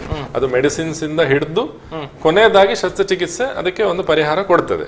ಸೊ ಈಗ ಡಯಟ್, ಎಕ್ಸಸೈಸ್, ಜಿಮ್ ಇತ್ಯಾದಿಗಳನ್ನ ಮಾಡಿ ಸತತವಾಗಿ ಮಾಡಿ ರಿಪೀಟ್ ಆಗಿ ಮಾಡಿ ಫೇಲ್ಯೂರ್ ಕಂಡವರು, ವೆಯ್ಟ್ ಲಾಸ್ ಆಗದೆ ಅಥವಾ ಮತ್ತೆ ಮತ್ತೆ ವೆಯ್ಟ್ ರೀಗೈನ್ ಆಗ್ತಾ ಇರುವಂತವ್ರು, ಅವರಿಗೆ ಶಸ್ತ್ರಚಿಕಿತ್ಸೆ ಒಂದು ಸೂಕ್ತ, ಶೀಘ್ರದಲ್ಲಿ ಸಸ್ಟೈನ್ಡ್ ವೆಯ್ಟ್ ಲಾಸ್ ಮಾಡಿಕೊಳ್ಳಿಕ್ಕೆ ಶಸ್ತ್ರಚಿಕಿತ್ಸೆ ಒಂದು ಸೂಕ್ತ ಉಪಾಯ.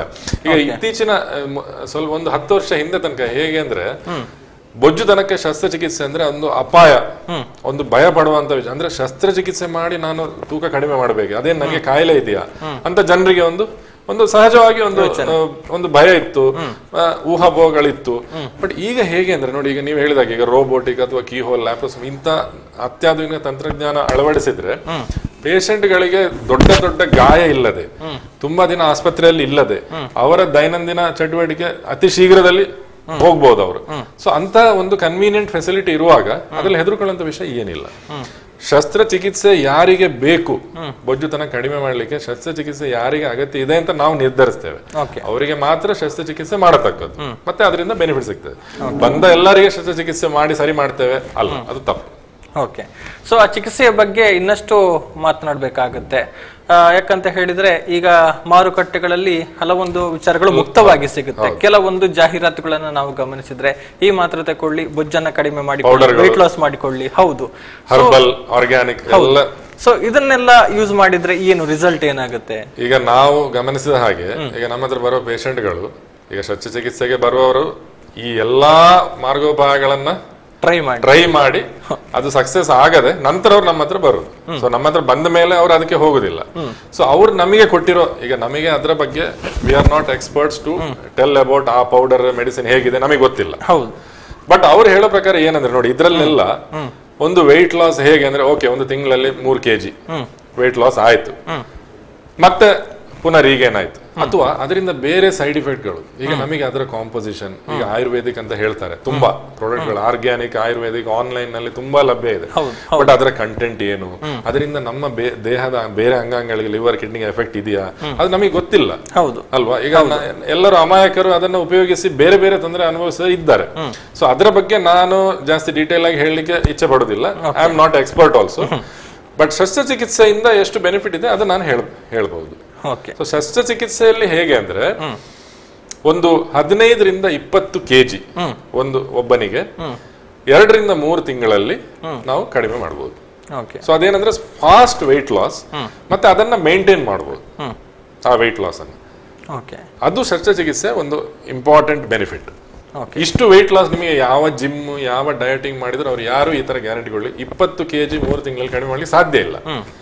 ಹಾಗೆ ಓಕೆ, ಶಸ್ತ್ರಚಿಕಿತ್ಸೆಯ ವಿಚಾರವನ್ನ ಹೇಳಿದ್ರಿ. ಆ ಶಸ್ತ್ರಚಿಕಿತ್ಸೆಯ ವಿಚಾರಗಳು ಹೇಗೆ ಸರ್? ಅಂದ್ರೆ ಇದನ್ನ ಮಾಡುವಂತದ್ದು ಯಾರಿಗೆ ಅಗತ್ಯ ಇದೆಯೋ ಅವರಿಗೆ ಮಾತ್ರ, ಅದನ್ನು ನೀವು ನೋಡಿ ಡಿಸೈಡ್ ಮಾಡಿ. ಹೌದು, ಅದ್ರಲ್ಲಿ ತುಂಬಾ ಟೆಸ್ಟ್ಗಳಿದೆ, ಬ್ಲಡ್ ಟೆಸ್ಟ್ ಇದೆ, ಸ್ಕ್ಯಾನಿಂಗ್ ಎಲ್ಲ ಮಾಡಿ ಅವರಿಗೆ ಇದು ಸೂಕ್ತ ಇದೆಯಾ.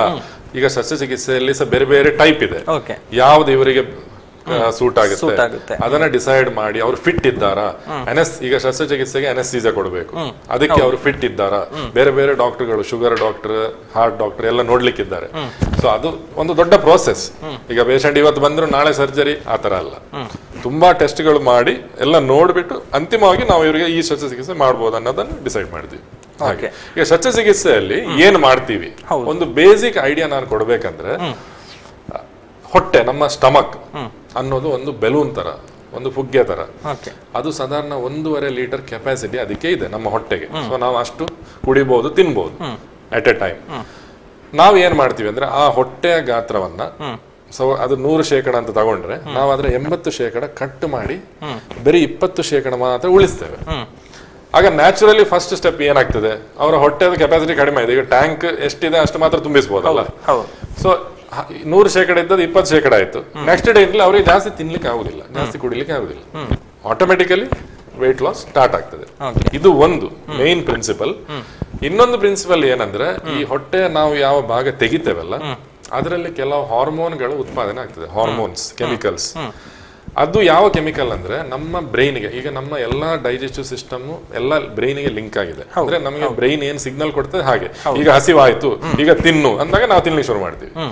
ಸೊ ಈ ಹೊಟ್ಟೆ ಭಾಗ ತೆಗೆದಾಗ ಜಾಸ್ತಿ ಹಸಿವು ಉಂಟು ಮಾಡುವಂತ ಹಾರ್ಮೋನ್ಗಳು ದೇಹದಲ್ಲಿ ಕಡಿಮೆ ಆಗ್ತದೆ.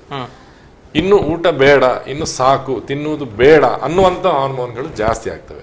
ಅದರಿಂದಾಗಿ ಇಡೀ ದೇಹದಲ್ಲಿ ಚೇಂಜಸ್ ಆಗ್ತವೆ over A period of time. So ಈಗ ಬೊಜ್ಜುತನ ಶಸ್ತ್ರಚಿಕಿತ್ಸೆ ಅಂದ್ರೆ ಒಂದು ಕಾಮನ್ ಒಂದು ಮಿಸ್ಕನ್ಸೆಪ್ಷನ್ ಏನಂದ್ರೆ ಲೈಪೋಸಕ್ಷನ್ ಅಂತ ನೀವು ಕೇಳಿರ್ಬೋದು. ಈ ಕೊಬ್ಬನ್ನ ತೆಗೆಯುವುದು ಅಲ್ಲಿ ಇಲ್ಲಿ ಇದ್ದ ಸೊಂಟದ ಸೈಡ್ ಅಲ್ಲಿ ಅಲ್ಲಿ ಇಲ್ಲಿ, ಅದು ಬೊಜ್ಜುತನ ಶಸ್ತ್ರಚಿಕಿತ್ಸೆ ಅಲ್ಲ. ಅದು ಏನಂದ್ರೆ ಬರೀ ಚರ್ಮದ ಅಡಿಯಲ್ಲಿದ್ದ ಕೊಬ್ಬನ್ನ ಎಳೆದು ತೆಗೆಯುವುದು. ಅದರಿಂದ ಏನಾಗ್ತದೆ, ನಿಮ್ಮ ಯಾವ ಭಾಗದಲ್ಲಿ ಕೊಬ್ಬಿದೆ ಅಲ್ಲಿ ಸಪೋರ್ ಆಗ್ತಾರೆ. ಬಟ್ ಈ ಶಸ್ತ್ರಚಿಕಿತ್ಸೆ ಮಾಡಿದಾಗ ಓವರ್ ಆಲ್ ಅವನ ಮನುಷ್ಯನ ದೇಹ ಕಂಪ್ಲೀಟ್ ಚೇಂಜಸ್ ಆಗ್ತದೆ. ಈಗ ಕೈ, ಕಾಲು, ಸೊಂಟ ಎಲ್ಲ ಕರೆಕ್ಟ್ ಆಗಿ ಒಂದು ಶೇಪ್ಗೆ ಬರ್ತದೆ. ಆ ತರ weight loss, uniform weight loss ಆಗ್ತದೆ. ಸೊ ಅದು ಮುಖ್ಯವಾದ ಲಾಭ ಅಂತಾನೆ ಹೇಳ್ಬೋದು ಅವರಿಗೆ. ಸೊ ಕೇವಲ ಲಿಪೋಸಕ್ಷನ್ ಇಂದ ಒಂದೊಂದು ಪಾರ್ಟ್ ಇಂದ ತೆಗೆಯುವಂತ ಕಾಸ್ಮೆಟಿಕ್. ಓಕೆ. ಸೊ ಅದರಲ್ಲಿ ಆ ಭಾಗದ ಬೊಜ್ಜು ಮಾತ್ರ ಕಡಿಮೆ ಆಗಿದೆ. ಮುಖ್ಯವಾಗಿ ಹೊಟ್ಟೆಯನ್ನ ಫೋಕಸ್ ಮಾಡಿರ್ತಾರೆ, ಹೊಟ್ಟೆ ದೊಡ್ಡದಾಗಿ ಕಾಣುತ್ತೆ, ಅದು ರಿಮೂವ್ ಆಗುತ್ತೆ. ಆದ್ರೆ ಬೇರೆ ಅಂಗಗಳಲ್ಲಿ ಶೇಖರಣೆ ಆಗಿರುವಂತಹ ಚೇಂಜ್ ಆಗೋದಿಲ್ಲ, ಮತ್ತೆ ಅವರು ತಿಂತಾ ಇದ್ರೆ ಮತ್ತೆ ಅದು ಬಂದೇ ಬರ್ತದೆ. ಹೌದು. ಸೊ ಇದರಲ್ಲಿ ಓವರ್ ಆಲ್ ಕಂಟ್ರೋಲ್ ಮಾಡಬಹುದು. ಅಂದ್ರೆ ನೆಕ್ಸ್ಟ್ಗೆ ಇನ್ನೊಂದು ಮುಖ್ಯವಾದ ಪ್ರಶ್ನೆ, ಶಸ್ತ್ರಚಿಕಿತ್ಸೆಯನ್ನ ಮಾಡಿಸಿಕೊಂಡ ನಂತರ ಅದು ಪರ್ಮನೆಂಟ್ ಅನ್ನುವಂಥದ್ದು. ಸೊ ಅದನ್ನ ಮೇಂಟೈನ್ ಮಾಡೋದಕ್ಕೆ ಅಥವಾ ಮತ್ತೆ ಹೆಚ್ಚು ಜಾಗರೂಕತೆ ಬೇಕಾ, ಮಾಡಿದ್ರು ಅದು ಒಂದು ಬಾರಿಗೆ ಮಾತ್ರವ ಅನ್ನುವಂಥ ಡೌಟ್ ಇರುತ್ತೆ. ಅದಕ್ಕೆ ಏನ್ ಹೇಳ್ತೀರಿ ಡಾಕ್ಟರ್? ಈಗ ಇದು ತುಂಬಾ ಇಂಪಾರ್ಟೆಂಟ್, ಇದು ಮಾಹಿತಿ ನಾವು ಕೊಡಬೇಕು. ಯಾಕೆಂದ್ರೆ ಇದರಲ್ಲಿ ಸಹ ಈಗ ಶಸ್ತ್ರಚಿಕಿತ್ಸೆ ಬರುವವರು ಅವ್ರು ನಮಗೆ ಏನ್ ಕೇಳ್ತಾರೆ ಅಂದ್ರೆ, ಅಂತಿಮವಾಗಿ ಡಾಕ್ಟರ್ ಈಗ ನೀವು ಸರ್ಜರಿ ಮಾಡಿದ್ಮೇಲೆ ನನಗೆ ಮತ್ತೆ ಏನು ತೂಕ ಜಾಸ್ತಿ ಆಗುದಿಲ್ವಾ? ಖಂಡಿತವಾಗಿ ನಾವು ಆ ಆಶ್ವಾಸನೆ ಕೊಡ್ಲಿಕ್ಕೆ ಆಗುದಿಲ್ಲ, ನಾವು ಸುಳ್ಳು ಆಶ್ವಾಸನೆ ಕೊಡ್ಲಿಕ್ಕೆ ಸಾಧ್ಯ ಇಲ್ಲ. ಈ ಸರ್ಜರಿ ಮಾಡಿದ ಮೇಲೆ ಸಹ ಅವರಿಗೆ ಕೆಲವೊಂದು ನಾವು ಏನು ಡಯಟ್ ಅಥವಾ ಎಕ್ಸರ್ಸೈಸ್ ರೆಜಿಮನ್ ಏನು ಕೊಟ್ಟಿರ್ತೇವೆ ಅದನ್ನ ಅವರು ಅವರ ಜೀವನ ಪರ್ಯಂತ ಅದನ್ನ ಮಾಡಬೇಕು. ಇಲ್ಲದೆ ಹೋದ್ರೆ 4 ವರ್ಷ 5 ವರ್ಷ ನಂತರ ಮತ್ತೆ ಅವರ ತೂಕ ಜಾಸ್ತಿ ಆಗುವ ಚಾನ್ಸ್ 100% ಇರುತ್ತೆ. ಅದು ಯಾಕೆ ಅಂದ್ರೆ ಅದಕ್ಕೊಂದು ರೀಸನ್ ಇದೆ. ಎಲ್ಲರ ದೇಹದಲ್ಲಿ ಒಂದು ಸೆಟ್ ಪಾಯಿಂಟ್ ಅಂತ ಇರ್ತದೆ. ಅಂದ್ರೆ ಅದು ನಮ್ಮ ದೇಹದಲ್ಲಿ ಇವನಿಗೆ ಇಷ್ಟು ತೂಕ ಬೇಕೇ ಅಂತ ನಾವು ಹುಟ್ಟುವಾಗಲೇ ಅದು ಸೆಟ್ ಆಗಿರ್ತದೆ. ಸೊ ನಾವು ಏನೇ ಹೊರಗಡೆಯಿಂದ ಒಳಗಡೆಯಿಂದ ಮಾಡಿದ್ರು, ನಾವು ಕರೆಕ್ಟ್ ಆಹಾರ ಅಥವಾ ಎಕ್ಸರ್ಸೈಸ್ ನಲ್ಲಿ ಇದು ಕೇರ್ಫುಲ್ ತಗೊಂಡಿಲ್ಲ ಅಂದ್ರೆ ಮತ್ತೆ ತೂಕ ಜಾಸ್ತಿ ಆಗೋದು ಖಚಿತವಾಗಿ. ಅದಕ್ಕೆ ನಾವು ಅದನ್ನೆಲ್ಲ ಕೌನ್ಸಿಲಿಂಗ್ ನಲ್ಲಿ ಅವರಿಗೆ ಹೇಳ್ತೇವೆ ನಾವು. ಈಗ ಎಷ್ಟೋ ಪೇಷಂಟ್ಗಳು ಈ ಪಾಯಿಂಟ್ ಕೇಳಿದ ಮೇಲೆ ಕೆಲವರು ಶಸ್ತ್ರಚಿಕಿತ್ಸೆ ಬೇಡ ಅಂತ ಹೋಗ್ತಾರೆ. ಯಾಕಂದ್ರೆ ಅವ್ರು ಏನ್ ತಿಳ್ಕೊಂಡಿದ್ರೆ ಶಸ್ತ್ರಚಿಕಿತ್ಸೆ ಮಾಡಿ ಮತ್ತೆ ನಾನು ಏನ್ ತಿಂದ್ರು ಎಷ್ಟು ಬೇಕಾದ್ರೆ ತಿನ್ಬಹುದು, ಶುಗರ್ ಎಲ್ಲ ತಿನ್ಬಹುದು, ಏನಾಗಲ್ಲ. ಅದು ತಪ್ಪು. ಮೇಂಟೈನ್ ಮಾಡೋದು ಭಾರಿ ಇಂಪಾರ್ಟೆಂಟ್ ಇರುತ್ತೆ. ಅವರಿಗೆ ರೆಗ್ಯುಲರ್ ಚೆಕ್ಅಪ್ ಇರುತ್ತೆ, ಫಾಲೋ ಅಪ್ ಇರುತ್ತೆ. ಅವ್ರು ನಾವು ಹೇಳಿದ ಅಡ್ವೈಸ್ ಅನ್ನ ಚಾಚು ತಪ್ಪದೆ ಪಾಲಿಸಬೇಕು. ಅದು ಬಹುಶಃ ಈ ವಿಚಾರ ಅಂದ್ರೆ ಎಲ್ಲಾ ವಿಚಾರದಲ್ಲೂ ಅಷ್ಟೇ ನಮ್ಮ ಆ ಜಾಗರೂಕತೆ ಬೇಕೇ ಬೇಕಾಗುತ್ತೆ. ಸೊ ಒಂದು ಸಲಕ್ಕೆ ಆಗಿ ಬಿಟ್ರೆ ಇಲ್ಲ ಅನ್ನುವಂಥದ್ದು. ಹೌದು, ಎಸ್, ಆ ನಿರ್ಲಕ್ಷ್ಯ ಯಾವತ್ತಿಗೂ ಸರಿಯಲ್ಲ ಅನ್ನುವಂಥದ್ದು. ಎಸ್, ಅದು ಬಹಳ ಮುಖ್ಯವಾದ ಪಾಯಿಂಟ್ ಆಗಿತ್ತು. ಇನ್ನು ಡಾಕ್ಟರ್, ಇದರಿಂದ ಸೈಡ್ ಎಫೆಕ್ಟ್ಸ್ ಏನಾದ್ರೂ ಇದೆಯಾ? ಶಸ್ತ್ರಚಿಕಿತ್ಸೆ, ಹೌದು, ಇದು ಸಹ ಇಂಪಾರ್ಟೆಂಟ್ ಕ್ವೆಶ್ಚನ್. ಈಗ ಶಸ್ತ್ರಚಿಕಿತ್ಸೆ, ಎಲ್ಲಾ ಶಸ್ತ್ರಚಿಕಿತ್ಸೆ ಕೆಲವೊಂದು ಸೈಡ್ ಇಫೆಕ್ಟ್ ಕಾಂಪ್ಲಿಕೇಶನ್ ಇರ್ತದೆ. ಇದರಲ್ಲಿ ಲಾಂಗ್ ಟರ್ಮ್ ಅಂದ್ರೆ ದೀರ್ಘಕಾಲಕ್ಕೆ ಯಾವುದೇ ಸೈಡ್ ಇಫೆಕ್ಟ್ಸ್ ಇಲ್ಲ. ಒಂದೇ ಏನಂದ್ರೆ ಈ ಟ್ರೀಟ್ಮೆಂಟ್ ಆದ ಮೇಲೆ ಕೆಲವೊಂದು ವಿಟಮಿನ್ಸ್ ಮತ್ತೆ ಅಯರ್ನ್, ಕ್ಯಾಲ್ಸಿಯಂ ಇಂತ ಒಂದು ಅಂಶಗಳನ್ನು ನಾವು ಟ್ಯಾಬ್ಲೆಟ್ ಮುಖಾಂತರ ಅವರಿಗೆ ಒಂದು 3 ರಿಂದ 4 ವರ್ಷ ಕೊಡಬೇಕಾಗ್ತದೆ ಸಪ್ಲಿಮೆಂಟ್ ಆಗಿ. ಯಾಕೆ ನಾವು ಆಪರೇಷನ್ ಮಾಡಿ ಹೊಟ್ಟೆ ಅಷ್ಟು ಭಾಗ ತೆಗಿತೇವಲ್ಲ, ಸೊ ಅದು ಅವರಿಗೆ ಸಿಗುದಿಲ್ಲ ಆ ನ್ಯೂಟ್ರಿಯೆಂಟ್ಸ್, ಅದನ್ನ ನಾವು ಟ್ಯಾಬ್ಲೆಟ್ ಮುಖಾಂತರ ಕೊಡ್ತೇವೆ. ಅದು ಬಿಟ್ರೆ ಲಾಂಗ್ ಟರ್ಮ್ ಯಾವುದೇ, ಈಗ ಅವರ ವರ್ಕ್ ಅಥವಾ ಅವರ ಡೈಜೆಷನ್ ಅಥವಾ ಅವರ married life, sexual life, reproductive, ಅದೆಲ್ಲ ಕಾಮನ್ ಕ್ವಶನ್ ಇರ್ತದೆ ಅವ್ರಿಗೆ. ಅಂದ್ರೆ ಮದುವೆ ನಂತರ ಮಕ್ಕಳ ಅದಕ್ಕೇನೋ ತೊಂದರೆ ಆಗ್ಬೋದು, ಇದರಿಂದ ಅದೆಲ್ಲ ತಪ್ಪು ಕಲ್ಪನೆ. ಅದಕ್ಕೆ ಇದಕ್ಕೂ ಯಾವುದೇ ಸಂಬಂಧ ಇಲ್ಲ. ಇನ್ಫ್ಯಾಕ್ಟ್ ಆಕ್ಚುಲಿ ಈ ಬಂಜೆತನಕ್ಕೆ ಯಾರಿಗೆ ಮಕ್ಕಳ ಆಗುದಿಲ್ಲ ಕೆಲವರಲ್ಲಿ ಹೆಂಗಸರು ತುಂಬಾ ದಪ್ಪ ಇರ್ತಾರೆ. ಡಾಕ್ಟರ್, ಈ ಬಗ್ಗೆ ಮತ್ತಷ್ಟು ಡೀಟೇಲ್ ಆಗಿ ಮಾತಾಡೋಣ. ಒಬ್ಬರು ಕಾಲರ್ ಇದ್ದಾರೆ, ಅವರ ಪ್ರಶ್ನೆಗೆ ಉತ್ತರಿಸಿಕೊಳ್ಳೋಣ. ಹಲೋ ಹಲೋ ಸರ್, ನಮಸ್ತೆ. ನಮಸ್ತೆ ಸರ್, ನಾನು ಮನೋಹರ್ ಅಂತ ಹೇಳಿ. ಮನೋಹರ್ ಅವರು ಎಲ್ಲಿಂದ ಕಾಲ್ ಮಾಡ್ತಿದ್ದೀರಾ? ಮನೋಹರ್ ಅವರೇ, ನಾನು ಮಾಣಿಯಿಂದ. ಮಾಣಿಯಿಂದ. ಎಸ್, ಹೇಳಿ ಮನೋಹರ್ ಅವರೇ, ಡಾಕ್ಟರ್ ಇದ್ದಾರೆ, ತಮ್ಮ ಪ್ರಶ್ನೆ ಕೇಳಿ. ಇದು ಲಿವರ್ ಪ್ರಾಬ್ಲಮ್ ಬರ್ಲಿಕ್ಕೆ ಮೂಲ ಕಾರಣ ಏನ್ ಸರ್ ಹೇಳಿ? ಲಿವರ್ ಪ್ರಾಬ್ಲಮ್ ಅದು ಹೇಗೆ ಬರ್ತದೆ ಅಂತ ಹೇಳಿ. ಅಲ್ಲ, ಲಿವರ್ ಪ್ರಾಬ್ಲಮ್ ಅಂದ್ರೆ ಏನ್ ಪ್ರಾಬ್ಲಮ್? ಯಾವ ಸಮಸ್ಯೆ ಲಿವರ್ಗೆ? ಅಲ್ಲ ಒಂದ್ ವೇಳೆ ನಮ್ಗೆ ಒಂದು ಲಿವರ್ ಯಾರಿಗಾದ್ರೂ ಒಂದು ಪ್ರಾಬ್ಲಮ್ ಬರ್ತಾ ಅಂತಾದ್ರೆ ಓಕೆ, ಅದು ಲಿವರ್ ಪ್ರಾಬ್ಲಮ್ ಮೂಲ ಕಾರಣ ಏನು? ಫುಡ್ ಇಂದ ಬರ್ತದ? ಓಕೆ, ಈಗ ಓಕೆ, ನಿಮ್ಮ ಪ್ರಶ್ನೆಗೆ ನಾನು ಸಿಂಪಲ್ ಆಗಿ ಹೇಳ್ಬೇಕಂದ್ರೆ, ಈಗ ಲಿವರ್ ಪ್ರಾಬ್ಲಮ್ ಸಾಮಾನ್ಯವಾಗಿ ಬರುವಂತದ್ದು ಒಂದು ಫ್ಯಾಟಿ ಲಿವರ್ ಅಂತ, ಅಂದ್ರೆ ಲಿವರ್ ನಲ್ಲಿ ಕೊಬ್ಬಿನಾಂಶ. ಈಗ ಒಂದು 100 ಜನರಿಗೆ ಸ್ಕ್ಯಾನಿಂಗ್ ಮಾಡಿದ್ರೆ, ಅಲ್ಟ್ರಾಸೌಂಡ್ ಸ್ಕ್ಯಾನಿಂಗ್ ಅಂತ ನಾವೇನ್ ಮಾಡ್ತೀವಿ, ಅದರಲ್ಲಿ ಒಂದು 80 ಜನರಿಗೆ ಫ್ಯಾಟಿ ಲಿವರ್ ಅಂತ ಕೊಡ್ತಾರೆ. ಅದನ್ನ ನೋಡಿದ ತಕ್ಷಣ ಎಲ್ಲರೂ ಭಯ ಪಡ್ತಾರೆ, ಡಾಕ್ಟರ್ ನಂಗೆ ಇಲ್ಲಿ ಫ್ಯಾಟಿ ಲಿವರ್ ಇದೆ, ಏನ್ ಮಾಡ್ಬೇಕು ಏನು ಅಂತ. ಈಗ ಸಾಮಾನ್ಯವಾಗಿ ಒಂದು 40 ವರ್ಷ ಮೇಲ್ಪಟ್ಟವರಿಗೆ ಫ್ಯಾಟಿ ಲಿವರ್ ಇರುವುದು ಒಂದು ಸಹಜ ಪ್ರಕ್ರಿಯೆ. ಅದರಿಂದ ಏನು ಕಾಯಿಲೆ ಇದೆ ಅಂತ ಅಲ್ಲ, ಬಟ್ ಆ ಫ್ಯಾಟಿ ಲಿವರ್ ಬೇರೆ ಬೇರೆ ಗ್ರೇಡ್ ಇದೆ. ಅಂದ್ರೆ ಅತಿಯಾದ ಬೊಜ್ಜುತನ ಆಗಿ ಆ ಕೊಬ್ಬಿನಾಂಶ ಜಾಸ್ತಿ ಆದ್ರೆ ಅದು ಲಿವರ್ ಸಮಸ್ಯೆಗೆ ಇದಾಗ್ತದೆ. ಎರಡನೇ ಮೂಲ ಕಾರಣ ಲಿವರ್ ಸಮಸ್ಯೆ ಬರೋದು ಡ್ರಿಂಕ್ಸ್, ಆಲ್ಕೋಹಾಲ್ ಸೇವನೆ. ಮತ್ತೆ ಬೇರೆ ಬೇರೆ ಈ ಟ್ಯಾಬ್ಲೆಟ್ಸ್ ಅಥವಾ ಬೇರೆ ಬೇರೆ Ayurvedic impure products, so called fake ಅಂತದನ್ನೆಲ್ಲ ತಗೊಂಡವರಿಗೆ ಲಿವರ್ ಪ್ರಾಬ್ಲಮ್ ಬರುವ ಚಾನ್ಸಸ್ ಇದೆ. ಮೇನ್ ಇದೇ ಕಾರಣ. ಮತ್ತೆ ಕೆಲವು ವೈರಸಸ್, ಈಗ hepatitis B, hepatitis C virus infection ಆದ್ರೆ ಸಹ ಲಿವರ್ ಸಮಸ್ಯೆಗಳು ಬರ್ಬೋದು. ಅದು ನಮಗೆ ಟೆಸ್ಟ್ ಮಾಡಿ ಕಂಡಿಡ್ವಿ ಯಾವ ತರ ಸಮಸ್ಯೆ ಇದೆ, ಅದಕ್ಕೆ ಸೂಕ್ತ ಪರಿಹಾರ ಕೊಡ್ಬೋದು. ಸರ್, ಮತ್ತೊಂದು ಕೇಳಿ. ಹಲೋ, ಹೇಳಿ. ಅದ್ರ ಮತ್ತೊಂದು ಅದ್ರ ಮುನ್ಸೂಚನೆ ಏನಿರ್ತದೆ? ಒಂದು ಲಿವರ್ ಸಮಸ್ಯೆ ಒಂದು ಮುನ್ಸೂಚನೆ ರೋಗಿಗೆ ಮುನ್ಸೂಚನೆ ಯಾವ ತರ ಬರ್ತದೆ? ಓಕೆ, ಈಗ ಲಿವರ್ ಸಮಸ್ಯೆ ತುಂಬಾ ಒಂದು ಸಿವಿಯರ್ ಆಗೋ ತನಕ ಲಕ್ಷಣಗಳು ಕಂಡು ಬರುವುದು ಇಲ್ಲ. ಸೊ ಏನಂದ್ರೆ ನಾರ್ಮಲ್ ಆಗಿ ಈಗ ನೀವು ಕೊಲೆಸ್ಟ್ರಾಲ್ ಅಥವಾ ಶುಗರ್ಗೆ ಏನೋ ಟೆಸ್ಟ್ ಮಾಡ್ತೀರಲ್ಲ ಲ್ಯಾಬಿಗೆ ಹೋಗಿ, ಸೊ ನಿಮಗೆ ಆತರ ಡೌಟ್ ಇದ್ರೆ ಅಥವಾ ನಿಮಗೆ ಒಂದು ಮಾಡಿಸ್ಬೇಕಂತಿದ್ರೆ ಲಿವರ್ ಫಂಕ್ಷನ್ ಟೆಸ್ಟ್ ಅಂತ ಹೇಳ್ತೇವೆ. ಲಿವರ್ ಫಂಕ್ಷನ್ ಟೆಸ್ಟ್ ಅದನ್ನ ನೀವು ಹೌದು ಲ್ಯಾಬ್ ಅಲ್ಲಿ ಹೇಳಿದ್ರೆ ಅವ್ರು ಮಾಡ್ತಾರೆ. ಅದ್ರಲ್ಲಿ ನಮಗೆ ನೋಡುವಾಗ ಪ್ಯಾರಾಮೀಟರ್ಸ್ ನೋಡುವಾಗ ಗೊತ್ತಾಗ್ತದೆ ಯಾವ್ದಾದ್ರು ಏರುಪೇರು ಆಗಿದ್ರೆ, ಮತ್ತೆ ನೀವು ನಿಮ್ಮ ಹತ್ತಿರದ ವೈದ್ಯರನ್ನ ಸಂದರ್ಶಿಸಬಹುದು. ಸರಿ, okay sir, thank you. Okay okay, ಧನ್ಯವಾದಗಳು ಮನೋಹರ್ ಅವರೇ, ತಮ್ಮ ಪ್ರಶ್ನೆಗೆ ಉತ್ತರ ದೊರಕಿತ್ತು ಅಂತ ಭಾವಿಸ್ತೇವೆ. ಧನ್ಯವಾದಗಳು ತಮ್ಮ ಕರೆಗಾಗಿ.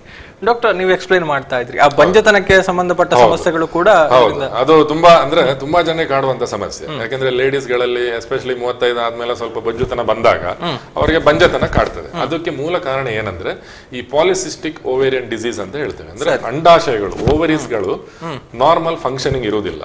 ಹಾಗಾಗಿ ಅವರಲ್ಲಿ ಅಂಡ ಇದು ಉತ್ಪಾದನೆ ಆಗುದಿಲ್ಲ, ಹಾಗಾಗಿ ಮಕ್ಕಳಾಗುದಿಲ್ಲ. ಸೊ ಅದು ಗೈನಕಾಲಜಿಸ್ಟ್ಗಳು ಈ ಸ್ಕ್ಯಾನಿಂಗ್ ಮಾಡಿ ಬೇರೆ ಬೇರೆ ಬ್ಲಡ್ ಟೆಸ್ಟ್ ಮಾಡಿ ಅದನ್ನು ಕಂಡುಹಿಡಿತಾರೆ. ಬಟ್ ಅದಕ್ಕೆ ಬೇರೆ ಟ್ಯಾಬ್ಲೆಟ್ಸ್ ಇದೆಲ್ಲ ಕೊಡ್ತಾರೆ. ಬಟ್ ಅವರ ದೇಹದಲ್ಲಿ ಮೂಲ ಬೊಜ್ಜು ಇರೋದ್ರಿಂದ ಎಷ್ಟೇ ಟ್ಯಾಬ್ಲೆಟ್ ತಗೊಂಡ್ರು ಅವರಿಗೆ ಅದು ಪರಿಣಾಮ ಸಿಗುದಿಲ್ಲ. ಸೊ ಅಂತವರಿಗೆ ಸಹ ಈಗ ನಾವು ಶಸ್ತ್ರಚಿಕಿತ್ಸೆ ಮಾಡಿದ್ದವರಿಗೆ ಮತ್ತೆ ಅವರು ಸಂತಾನ ಇದಾಗಿದ್ದು ಉದಾಹರಣೆಗಳು ಎಷ್ಟೋ ಇದೆ. ಚೇಂಜ್ ಆಗ್ತದೆ ಬಾಡಿಯಲ್ಲಿ ಹಾರ್ಮೋನ್ ಅಲ್ಲಿ. ಸೊ ಅದಕ್ಕೆ ಸಹ ಅದು ಶಸ್ತ್ರಚಿಕಿತ್ಸೆಯಿಂದ ಬೆನಿಫಿಟ್ ಸಿಗ್ತದೆ. ಓಕೆ, ಇದನ್ನೆಲ್ಲ ನೋಡಿದ ಮೇಲೆ ಮತ್ತನ್ನ ಹೇಳಿದ್ರಿ, ಅಂದ್ರೆ ನೀವು ನೋಡಿ ಡಿಸೈಡ್ ಮಾಡ್ತೀರಿ ಯಾರಿಗೆ ಶಸ್ತ್ರಚಿಕಿತ್ಸೆ ಬೇಕು ಬೇಡ ಅನ್ನುವಂಥದ್ದು. ಅದನ್ನ ಹೊರತುಪಡಿಸಿದ್ರೆ ಜನರಲ್ ಆಗಿ ಏಜ್ ಲಿಮಿಟ್ ಏನಾದ್ರೂ ಇದೆಯಾ? ಅಂದ್ರೆ ಕೆಲವು ಮಕ್ಕಳಿಗೂ ಕೂಡ ಸಮಸ್ಯೆಗಳು ಕಾಡ್ತಾ ಇದೆ. ಮಕ್ಕಳಿಗೂ ಕೂಡ ಸಮಸ್ಯೆ ಬಟ್ ಮಕ್ಕಳಿಗೆ ಈ ಶಸ್ತ್ರಚಿಕಿತ್ಸೆ ಮಾಡ್ಲಿಕ್ಕೆ ಆಗುದಿಲ್ಲ. ಮಿನಿಮಮ್ ನಿಮ್ದು ವಯೋಮಿತಿ ಅಂದ್ರೆ ಒಂದು 18 ಇಯರ್ಸ್ ಅಬೌವ್ ಅಂಡ್ ಒಂದು 60 ವರ್ಷದ ಒಳಗಡೆ ಇದ್ದವರಿಗೆ ಈ ಶಸ್ತ್ರಚಿಕಿತ್ಸೆಯನ್ನ ಮಾಡಬಹುದು. ಓಕೆ, ಇನ್ನು ಸಾಮಾನ್ಯವಾಗಿ ಶಸ್ತ್ರಚಿಕಿತ್ಸೆ ಅಂತ ಹೇಳಿದ್ರೆ ಸಾಮಾನ್ಯ ಶಸ್ತ್ರಚಿಕಿತ್ಸೆಗಳನ್ನು ನಾವು ಗಮನಿಸಿದ್ರೆ ಬೇಕಾದಷ್ಟು ಪ್ರೊಸೀಜರ್ಗಳಿರ್ತದೆ. ಅದಕ್ಕಿಂತ ಮೊದಲು ಅಷ್ಟು ಟೆಸ್ಟ್ಗಳಾಗಬೇಕು, ಆ ರೀತಿ ಇರಬೇಕು, ಈ ರೀತಿ ಇರಬೇಕು ಅನ್ನುವಂಥದ್ದು. ಆ ಬಗ್ಗೆ ಕೇಳ್ತೇನೆ. ಕಾಲರ್ ಇದ್ದಾರೆ, ಮಾತಾಡ್ಕೊಳ್ಳೋಣ. ಹಲೋ ಹಲೋ ಹಲೋ ಹಲೋ, ಜಯಂತಿ ಅವರು ಎಲ್ಲಿಂದ ಕರೆ ಮಾಡ್ತಿದ್ದೀರಿ? ಅಶ್ವಿನಿ ಡಾಕ್ಟರ್ ಅತ್ತೆ ಒಳ್ಳೆಯರು ಪಾತರ್ಲೆ ಮೇಡಮ್. ಆಣಾಜತಲ್ಲ ಜಯಂತಿ ಪನ್ಲೆ ಪನ್ಲೆ ಧರ್ಮಪುರಡಲ್ಲಾಯ್ನೆ ನವೀನಾಗೆ ಸಂಬಂಧ ಗೊತ್ತಾನತ್ತೆ ಈರ್ನ ಸಮಸ್ಯೆ ಎಂಚಿನ ಪನ್ಲೆ ದಾದ ಪ್ರಶ್ನೆ ಹುಡುಕಿಯಲ್ಲಿ ಅಂದ ಗೊತ್ತ. ಸರಿ ಮೇಡಮ್, ಈರ್ನ ಸಮಸ್ಯೆ ಎಂಚಿನ ಎಂಕೆ ದಾಲದ್ದೆ ಬಂದಿದೆ ಎಷ್ಟು ತಿಂದಲ್ಲ ಒಂದು ಉರಿ ಸುಬಾಪ್ನದಾಯ್ತು ಅಂತೇನೆ. ಓಕೆ, ಈರ ಬೇತ ಈರ ಏರಣ್ಣ ಡಾಕ್ಟರ್ಗೆ ತೋಜಾದ ಮರ್ದ ಮೀನಿದೆ ತೊಂದರೆ ಆಯುರ್ವೇದಿಕ್ ಡಯಟ್ ಮದ್ದು ಬರೋದಿತ್ತೆ ಗೊತ್ತಾಗಿ ಓಕೆ ಒರ ಬತ್ತದ ತೋಜಾಲೆ ಏ ಪಾಂಡ್ಲ ಅವೇ ಬೊಕ ಒಂಜಿ ಎಂಡೋಸ್ಕೋಪಿ ಅಂಚ ಟೆಸ್ಟ್ ಮಿನಿ ಬೋಡಾವು ಲೈಟ್ ಪಾಡ್ದ ಮಿನಿ ತೂಂಡ ಗೊತ್ತಾವು ತೂಕ ಒರ ಬತ್ತದ ತೋಜಾಲೆ ಅವೇ ಸರಿ ಸರಿ ದಾದೆ ನಾನು ರಕ್ಕೇನೊಲ್ಲೆ ಮೇಡಮ್ ಹಲೋ ಕಟ್ಟಣ ಓಕೆ ಕಾಲ್ ಡಿಸ್ಕನೆಕ್ಟ್ ಆಗಿದೆ ಶಸ್ತ್ರಚಿಕಿತ್ಸೆಗಿಂತ ಮುಂಚೆ ಅದಕ್ಕಿಂತ ಮುಂಚೆ ಮಾತನಾಡ್ತಾ ಇದ್ದಂತ ವಿಚಾರ ಕೆಲವೊಂದು ಟೆಸ್ಟ್ಗಳನ್ನ ಏನಾದರೂ ಮಾಡಿಸ್ಬೇಕಾಗುತ್ತಾ, ಹೇಗೆ ತಯಾರಾಗಿ ಬರಬೇಕು, ಅಥವಾ ಶಸ್ತ್ರಚಿಕಿತ್ಸೆಯ ಸಮಯ ಎಷ್ಟಾಗುತ್ತೆ ಇತ್ಯಾದಿ ಗೊಂದಲಗಳೆಲ್ಲ ಇರುತ್ತೆ. ಹೌದು, ಶಸ್ತ್ರಚಿಕಿತ್ಸೆ ಬಗ್ಗೆ ನಾನು ಸ್ವಲ್ಪ ಹೇಳ್ಬೇಕಂದ್ರೆ, ಈಗ ಅದು ಡಿಸೈಡ್ ಮಾಡಿ ಈಗ ಈ ಪೇಷಂಟ್ಗೆ ಈ ಶಸ್ತ್ರಚಿಕಿತ್ಸೆ ಆಗ್ಬೇಕು, ಬೊಜ್ಜುತನ ಕಡಿಮೆ ಮಾಡಲಿ, ಅದಕ್ಕೆ ಬೇರಿಯಾಟ್ರಿಕ್ ಸರ್ಜರಿ ಅಂತ ಹೇಳ್ತೇವೆ ನಾವು ಟರ್ಮಿನಾಲಜಿ, ಅಥವಾ ವೆಯ್ಟ್ ಲಾಸ್ ಸರ್ಜರಿ ಅಂತ ಸಿಂಪಲ್. ಸೊ ಅವರಿಗೆ ಕೆಲವು ಬ್ಲಡ್ ಟೆಸ್ಟ್ ಅಂದ್ರೆ ಲಿವರ್ ಫಂಕ್ಷನ್, ಕಿಡ್ನಿ ಫಂಕ್ಷನ್, ಮತ್ತೆ ಬ್ಲಡ್ ಹಿಮೋಗ್ಲೋಬಿನ್ ಅದೆಲ್ಲ, ECG, ಎಕ್ಸ್ರೇ, ಮತ್ತೆ ಎಕೋ ಅಂತ ಹಾರ್ಟ್ ಇದು ಸ್ಕ್ಯಾನಿಂಗ್, ಮತ್ತೆ ಕೆಲವು ಸ್ಪೆಸಿಫಿಕ್ ಹಾರ್ಮೋನ್ ಟೆಸ್ಟ್ ನಾನು ಹೇಳಿದಾಗ, ಆಗ ಥೈರಾಯ್ಡ್ ಕಡಿಮೆ ಇದ್ರೆ ಸಹ ಬೊಜ್ಜುತನ ಬರುತ್ತೆ, ಥೈರಾಯ್ಡ್ ಹಾರ್ಮೋನ್ ಟೆಸ್ಟ್, ಇನ್ನೊಂದು ಸ್ಟೀರಾಯ್ಡ್ ಹಾರ್ಮೋನ್ ಟೆಸ್ಟ್, ಇದೆಲ್ಲ ನಾವು ಮಾಡ್ತೇವೆ. ಶುಗರ್ ಇದು ಟೆಸ್ಟ್. ಸೊ ಅದರಲ್ಲಿ ಯಾವುದೇ ಸಮಸ್ಯೆ ಇದ್ರೆ, ಈಗ ಸ್ವಲ್ಪ ಶುಗರ್ ಪೇಷಂಟ್ ಇದ್ರೆ ಆಲ್ರೆಡಿ ಅವರಿಗೆ ಶುಗರ್ ಇದು ಸ್ಪೆಷಲಿಸ್ಟ್ ಅಂದ್ರೆ ಎಂಡೋಕ್ರೈನಾಲಜಿಸ್ಟ್ ಅಂತ ಹೇಳ್ತೇವೆ, ಶುಗರ್ ಇದ್ದೇ ಸ್ಪೆಷಲಿಸ್ಟ್, ಅವರಿಗೆ ಸಹ ತೋರಿಸ್ತೇವೆ. ಮತ್ತೆ ಹಾರ್ಟ್ ಸ್ಪೆಷಲಿಸ್ಟ್, ಕಾರ್ಡಿಯಾಲಜಿಸ್ಟ್, ಅವರಿಗೆ ತೋರಿಸ್ತೇವೆ. ಅವರ ಇದರನ್ನ ಎಲ್ಲ ನೋಡ್ತಾರೆ, ಹಾರ್ಟ್ ಸಂಬಂಧ ಪ್ಯಾರಾಮೀಟರ್. ಲಾಸ್ಟ್ಗೆ ಅರಿವಳಿಕೆ ಅಂದ್ರೆ ಅನಸ್ಥೀಸಿಯಾ ತಜ್ಞರು, ಅಂದ್ರೆ ಇವರಿಗೆ ಮತಿ ತಪ್ಪಿಸಿ ಎಲ್ಲ ಮಾಡ್ಲಿಕ್ಕೆ ಇವರು ಸೂಕ್ತರಿದ್ದಾರಾ ಅನ್ನೋದು ಅವರು ಡಿಸೈಡ್ ಮಾಡ್ತಾರೆ. ಅದು ಒಂದು ಟೀಮ್ ವರ್ಕ್. ಅದು ಈಗ ಬೇರೆ ಸರ್ಜರಿ ಅಂದ ತಕ್ಷಣ ಈಗ ನಾನು ಶಸ್ತ್ರಚಿಕಿತ್ಸೆ ಮಾಡಿ ಆಯ್ತು ಮನೆ ಆತರ ಅಲ್ಲ. ಹಲವಾರು ಡಾಕ್ಟರ್ಗಳು, ನರ್ಸ್ಗಳು, ಫಿಸಿಯೋಥೆರಪಿ, ಯಾಕಂದ್ರೆ ಶಸ್ತ್ರಚಿಕಿತ್ಸೆ ನಂತರ ಪೇಷಂಟ್ ಅನ್ನ ಎದ್ದು ನಡೆಸಲಿಕ್ಕೆ ಅದಕ್ಕೆ ಫಿಸಿಯೋಥೆರಪಿ. ಮತ್ತೆ ಇನ್ನೊಂದು ಬಹಳ ಮುಖ್ಯ ಅಂದ್ರೆ ಕೌನ್ಸಿಲಿಂಗ್. ಈ ಪೇಷಂಟ್ ಯಾರು ಬೊಜ್ಜುತನದಿಂದ ಬಳಲ್ತಿರ್ತಾರೆ, ಅತಿಯಾದ ಬೊಜ್ಜು ಇದ್ದವರಿಗೆ ನಿಮಗೆ ಗೊತ್ತಿರ್ಬೋದು, ಅವರಿಗೆ ಸಮಾಜದಲ್ಲಿ ಅವರಿಗೆ ಒಂದು ಬೇರೆ ದೃಷ್ಟಿಯಿಂದ ನೋಡ್ತಾರೆ. ಅಂದ್ರೆ ಅವ್ರನ್ನ ಒಂದು ಟೀಸ್ ಮಾಡೋದಾಗ್ಲಿ, ಯಾಕಂದ್ರೆ ಬೊಜ್ಜು ಇದ್ದಾರೆ, ಅವರಿಗೆ ಬೇರೆ ಫಂಕ್ಷನ್ ಗಳಲ್ಲಿ ಎಲ್ಲೂ ಹೋಗ್ಲಿಕ್ಕೆ ಆಗುದಿಲ್ಲ. ಸೊ ಅವರು ಒಂದು ಖಿನ್ನತೆ ಇರ್ತದೆ, ಅವರಿಗೆ ಮಾನಸಿಕ ಒಂದು ಖಿನ್ನತೆ ಇರ್ತದೆ. ಅದ್ರ ಬಗ್ಗೆ ಸಹ ನಾವು ಸೈಕಾಲಜಿಸ್ಟ್ ಹತ್ರ ಮಾತಾಡಿ ಅವ್ರಿಗೆ ಒಂದು ಕೌನ್ಸಿಲಿಂಗ್ ಎಲ್ಲ ಕೊಡ್ಬೇಕಾಗ್ತದೆ, ಶಸ್ತ್ರಚಿಕಿತ್ಸೆ ಮುಂಚೆ ನಂತರ ಹೇಗಿರ್ತಾರೆ. ಸೊ ಒಂದು ಟೀಮ್ ವರ್ಕ್ ಅದು. ಮತ್ತೆ ಇದಕ್ಕೆ ಟೋಟಲ್ ಹಾಸ್ಪಿಟಲ್ ಅಲ್ಲಿ ಒಂದು 4 ರಿಂದ 5 ದಿನ ಪೇಷಂಟ್ ಇರ್ಬೇಕಾಗ್ತದೆ. ಶಸ್ತ್ರಚಿಕಿತ್ಸೆ ನಂತರ ಒಂದು 2 ರಿಂದ 3 ದಿನದಲ್ಲಿ ನಾವು ಮನೆಗೆ ಕಳಿಸ್ತೇವೆ. ಪೇಷಂಟ್ ಮನೆಗೆ ಹೋಗುವಾಗ ಡೈರೆಕ್ಟ್ ಊಟ ಮಾಡ್ಕೊಂಡು ಹೋಗುವಂತದ್ದಲ್ಲ. ಫಸ್ಟ್ ಸರ್ಜರಿ ಆಗಿ 2 ರಿಂದ 3 ವಾರ ಪೇಷಂಟ್ ಲಿಕ್ವಿಡ್ ಅಲ್ಲಿ ಮಾತ್ರ ಇರ್ತಾರೆ, ದ್ರವ ಆಹಾರದಲ್ಲಿ ಮಾತ್ರ ಇರ್ತಾರೆ. ನಂತರ ಅವರು ಚೆಕಪ್ ಬಂದಾಗ ಮತ್ತೆ ನಾವು ಬೇರೆ ಸೆಮಿ ಸಾಲಿಡ್, ನಂತರ ನಾರ್ಮಲ್ ಊಟ ಅನ್ನ ತಗೊಳ್ಳುವಾಗೆ. ಸೊ ಅದೊಂದು ದೊಡ್ಡ ಪ್ರೋಸೆಸ್. 1 ರಿಂದ 1.5 ತಿಂಗಳು ನಾರ್ಮಲ್ ಫುಡ್ಗೆ ಬರ್ಲಿಕ್ಕೆ ಬೇಕಾಗ್ತದೆ. ಸೊ ಇದನ್ನೆಲ್ಲ ನಾವು ಅವರಿಗೆ ಫಸ್ಟ್ ಹೇಳ್ತೇವೆ. ಅದಕ್ಕೆ ರೆಡಿಯಾಗಿ, ಅಂದ್ರೆ ಈಗ ನಾರ್ಮಲ್ ಹರ್ನಿಯಾ, ಅಪೆಂಡಿಕ್ಸ್ ಶಸ್ತ್ರಚಿಕಿತ್ಸೆ ಮಾಡಿ 1 ವಾರದಲ್ಲಿ ಮನೆ ಆತರ ಅಲ್ಲ. ಸ್ವಲ್ಪ ಅವರು ಎಲ್ಲ ತಯಾರಾಗಿ, ಮಾನಸಿಕವಾಗಿ, ಫಿಸಿಕಲಿ ಎಲ್ಲ ರೀತಿಯಲ್ಲಿ ತಯಾರಾಗಿ, ಹೋಲ್ ಫ್ಯಾಮಿಲಿ ಅದಕ್ಕೆ ರೆಡಿ ಆಗಿರ್ಬೇಕು. ಸೊ ಎಲ್ಲರ ಸಹಕಾರ ಕೂಡ ಬೇಕಾಗುತ್ತೆ, ಆ ತಾಳ್ಮೆ ಕೂಡ ಬೇಕಾಗುತ್ತೆ. ಅಷ್ಟು ಸಮಯ ತಗಲುತ್ತೆ. ಹಂತ ಹಂತವಾಗಿ ಆಹಾರದಲ್ಲಿ ಬದಲಾವಣೆಯನ್ನು ಮಾಡಿಕೊಂಡು ಬರುತ್ತೆ. ಬಟ್ ಆತರ ಅದು ಹೇಳಿದ ತಕ್ಷಣ ಈಗ 1.5 ತಿಂಗಳು ಅವರು ಇದು ಮನೆಯಲ್ಲಿರ್ಬೇಕು, ಕೆಲ್ಸಕ್ಕೆ ಹೋಗ್ಲಿಕ್ಕೆ ಆಗಲ್ಲ, ಆತರ ಏನಲ್ಲ. ನಾರ್ಮಲ್ ಜಾಬ್ಗೆ ಅವರು ವಿದಿನ್ ಎ ವೀಕ್ ಹೋಗ್ಬಹುದು. ಬಟ್ ಡಯಟ್ ನಾವು ಹೇಳಿದಾಗೆ ಮೇಂಟೈನ್ ಮಾಡ್ತಾ ಇದ್ರೆ ಆಯ್ತು. ಓಕೆ. ಸೊ ಬಾಡಿ weight ನ ವಿಚಾರಕ್ಕೆ ಬಂದ್ರೆ, ಈ ಶಸ್ತ್ರಚಿಕಿತ್ಸೆಯಿಂದ ಅವರೇಜ್ ಆಗಿ ಎಷ್ಟು ತೂಕ ಕಡಿಮೆ ಆಗುತ್ತೆ ಸರ್? ಅದು ಟೈಮ್ ಹೇಗೆ ತಗೊಳ್ಳುತ್ತೆ ಅದರ ಬಗ್ಗೆ? ಅವರೇಜ್ ಆಗಿ ಒಂದು 15 ರಿಂದ 20-25 kg ತನಕ 2 ರಿಂದ 3 ತಿಂಗಳಲ್ಲಿ ಕಡಿಮೆ ಆಗ್ತದೆ. ಇದು ಅವರೇಜ್ weight ಲಾಸ್. ಮತ್ತೆ ಅಷ್ಟು ಫಾಸ್ಟ್ weight ಲಾಸ್ ಆಗುದಿಲ್ಲ. ಮತ್ತೆ 1-2 kg ತಿಂಗಳಲ್ಲಿ ಕಡಿಮೆ ಆಗ್ಬಹುದು ಇನ್ನೊಂದು 6 ತಿಂಗಳಿಗೆ. ಫಸ್ಟ್ 3 ತಿಂಗಳಲ್ಲಿ ಶೀಘ್ರವಾಗಿ 20-25 kg ಕಡಿಮೆ ಆಗ್ತದೆ. ಇದು ಅವರೇಜ್. ಓಕೆ. ಅಂದ್ರೆ weight ಲಾಸ್ ಆಗ್ತಾ ಹೋಗುತ್ತೆ, ಅದು ಲಾಸ್ ಆಗ್ತಾ ಹೋಗೋದಿಲ್ಲ ಅಂತ ಒಂದು ಸಮಸ್ಯೆಗಳಿಲ್ಲ. ಅಂದ್ರೆ ಸಾಮಾನ್ಯವಾಗಿ ಅಂತ ಒಂದು ಭಾವನೆಗಳು ಕೂಡ ಜನರಲ್ಲಿ ಮಾಡಿದ್ಮೇಲೆ ಮತ್ತೆ ಇನ್ನು ಲಾಸ್ ಆಗ್ತಾನೆ ಹೋಗ್ತದೆ. ಹಾಗಲ್ಲ, ನಾನು ಹೇಳಿದಾಗೆ ಬಾಡಿ ಅಲ್ಲಿ ಸೆಟ್ ಪಾಯಿಂಟ್ ಇದೆ, ಅದು ಆತರ ಆಗ್ಲಿಕ್ಕೆ ಬಿಡುದಿಲ್ಲ. ಸೊ ಈಗ ಒಂದು ಉದಾಹರಣೆಗೆ ಒಂದು 110 kg ಅವರು ಬಂದ್ರು, ಅವರು ಒಂದು 75 kg ಅಥವಾ 70 kgಗೆ ಬಂದು ಅವ್ರು ಅಲ್ಲಿ ನಿಲ್ತಾರೆ. ಮತ್ತೆ ಅವರು ಮೇಂಟೈನ್ ಮಾಡಿಲ್ಲ ಅಂದ್ರೆ ಮತ್ತೆ ಅವ್ರು 80 kgಗೆ ಹೋಗ್ಬೋದು 2 ವರ್ಷ 3 ವರ್ಷ ಬಿಟ್ಟು. ಓಕೆ. ಸೊ ಆ ಒಂದು ವಿಚಾರವನ್ನ ಇಲ್ಲಿ ಗಮನಿಸೋದು ಬಹಳ ಮುಖ್ಯ ಆಗುತ್ತೆ. ಸೊ ಹೆಚ್ಚಿನವರಿಗೆ ಈ ಶಸ್ತ್ರಚಿಕಿತ್ಸೆಗಳ ಬಗ್ಗೆ ಕೆಲವೊಂದು ಗೊಂದಲಗಳು, ಅನುಮಾನಗಳು, ಭಯ ಇರುತ್ತೆ, ತಪ್ಪು ಕಲ್ಪನೆಗಳಿರುತ್ತೆ. ಸೊ ಡಾಕ್ಟರ್, ಆ ಒಂದು ವಿಚಾರಕ್ಕೂ ಕೂಡ ಸ್ವಲ್ಪ ಬೆಳಕು ಚೆಲ್ಲೋದಿದ್ರೆ, ನೀವು ಗಮನಿಸಿದ ಹಾಗೆ ಅಥವಾ ನಿಮ್ಮ ಒಂದು ಸರ್ವಿಸ್ ನಲ್ಲಿ ನೋಡಿರುವ ಹಾಗೆ, ಅದಕ್ಕೆ ಆ ಬಗ್ಗೆ ಇರುವಂತಹ ತಪ್ಪು ಕಲ್ಪನೆಗಳು ಅಥವಾ ಮಿಸ್ಕಮ್ಯುನಿಕೇಶನ್ಗಳು, ಅದರ ಬಗ್ಗೆ ಎಕ್ಸ್ಪ್ಲೈನ್ ಮಾಡೋದಿದ್ರೆ? ಹೌದು, ಮಿಸ್ಕಮ್ಯುನಿಕೇಶನ್ ಏನಂದ್ರೆ ಫಸ್ಟ್ ಆಫ್ ಆಲ್ ಶಸ್ತ್ರಚಿಕಿತ್ಸೆ ಅಂದ ತಕ್ಷಣ ಅವರು ಭಯ ಪಡ್ತಾರೆ. ಹೌದು. ಯಾಕೆಂದ್ರೆ ಅದು ಕಟ್ಟು ಮಾಡಬೇಕು, ಕುಯ್ಬೇಕು. ಹೌದು. ಅದು ಹೇಗೆ ನನ್ನ ದೇಹದಲ್ಲಿ ಗಾಯ ಆಗ್ತದೆ. ಹೌದು. ಅದಕ್ಕೋಸ್ಕರನೇ ನಾವೀಗ ರೋಬೋಟಿಕ್ ಮೂಲಕ ಮಾಡುವಂಥದ್ದು. ರೋಬೋಟಿಕ್ ಅಲ್ಲಿ ನಾವು 8 ಮಿಲಿಮೀಟರ್ ರಂಧ್ರಗಳನ್ನ ಹೊಟ್ಟೆಯ ಮೇಲೆ ಒಂದು 4 ರಿಂದ 8 mm ರಂಧ್ರಗಳನ್ನ ಮಾಡ್ತೇವೆ. ಮತ್ತೆ ಅದು ಸ್ಟಿಚ್ ತೆಗಿಲಿಕ್ಕೆ ಸಹ ಇರುವುದಿಲ್ಲ, ಆ ಟೈಪ್ ಅಲ್ಲಿ ಅದನ್ನ ಕ್ಲೋಸ್ ಮಾಡ್ತೇವೆ. ಸೊ ಅದರ ಬಗ್ಗೆ ಯಾವುದೇ ಭಯ ಪಡುವಂತ ಅವಶ್ಯಕತೆ ಇಲ್ಲ. ಮತ್ತೆ ಕಾಸ್ಮೆಟಿಕ್, ಈಗ ಹೆಂಗಸರಿಗೆ ಹುಡುಗಿಯರಿಗೆ ಅದು ಗಾಯ ಮತ್ತೆ ಕಾಣಿಸ್ತದೆ, ನಮಗೆ ಸೀರೆ ಉಡ್ಲಿಕ್ಕೆ ಆಗುದಿಲ್ಲ ಅಂತದೆಲ್ಲ ಇರ್ತದೆ. ಅದಕ್ಕೋಸ್ಕರನೇ ಈ ಶಸ್ತ್ರಚಿಕಿತ್ಸೆಯಲ್ಲಿ ಅದು ಯಾವುದೇ ಸಮಸ್ಯೆ ಇಲ್ಲ, ಕಾಸ್ಮೆಟಿಕ್ ಅಲ್ಲಿ ನೋ ಪ್ರಾಬ್ಲಮ್. ಇನ್ನೊಂದು ಏನಂದ್ರೆ ಅದೇ ಶಸ್ತ್ರಚಿಕಿತ್ಸೆ ಮಾಡಿ ನನ್ಗೆ ಮತ್ತೆ ಬಿರಿಯಾನಿ ತಿನ್ಲಿಕ್ಕೆ ಆಗ್ತದ, ಅದೊಂದು ಕ್ವಶನ್ ಕೇಳ್ತಾರೆ. ಸೊ ಡಾಕ್ಟರ್ ಮಾತೆಲ್ಲ ಬಂದ್ಬಿಟ್ಟು ನಂಗೆ ಮತ್ತೆ ಬಿರಿಯಾನಿ ತಿಂದ್ರೆ ಇಜ್ಜಿ, ಅದು ತಪ್ಪು. ಬಟ್ ನಾನು ಹೇಳಿದಾಗೆ ಶಸ್ತ್ರಚಿಕಿತ್ಸೆ ಮಾಡಿ 1-1.5 ತಿಂಗಳ ನಂತರ ಅವರು ಬಿರಿಯಾನಿ ತಿನ್ಬಹುದು, ಅಲ್ಲಿಗೆ ಬರ್ತದೆ. ಮತ್ತೆ ಕಂಟಿನ್ಯೂಸ್ ವೆಯ್ಟ್ ಲಾಸ್ ಆಗುದಿಲ್ಲ, ಅದು ಸಹ ಒಂದು ತಪ್ಪು ಕಲ್ಪನೆ ಇದೆ. ಇನ್ನೊಂದು ತಪ್ಪು ಕಲ್ಪನೆ ಅದೇ ಪರ್ಮನೆಂಟ್ ಕ್ಯೂರ್. ಆ ಪರ್ಮನೆಂಟ್ ಅನ್ನೋ ವರ್ಡ್ ನಮ್ಮ ಮೆಡಿಕಲ್ ಸೈನ್ಸ್ ಅಲ್ಲಿ ಇಲ್ಲ. ಯಾಕಂದ್ರೆ ನಮ್ಮ ಮನುಷ್ಯನ ದೇಹ ಇನ್ನೂ ಸಹ ನಾವು ವಿಜ್ಞಾನದಲ್ಲಿ ಅದನ್ನು ಸ್ಟಡಿ ಮಾಡ್ತಾನೆ ಇದ್ದೇವೆ, ದಿನ ಹೊಸ ಆವಿಷ್ಕಾರ ಬರ್ತೇವೆ. ನಮಗೆ ಇನ್ನೂ 100% ಗೊತ್ತಿಲ್ಲ ಯಾವುದು ಹೇಗೆ ನಡೀತದೆ ಅಂತ ದೇಹದ ಒಳಗೆ.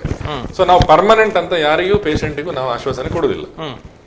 ಈ ತರ ಆಗತ್ತೆ, ಆಗಬಹುದು ಅಂತ ಹೇಳ್ತೇವೆ.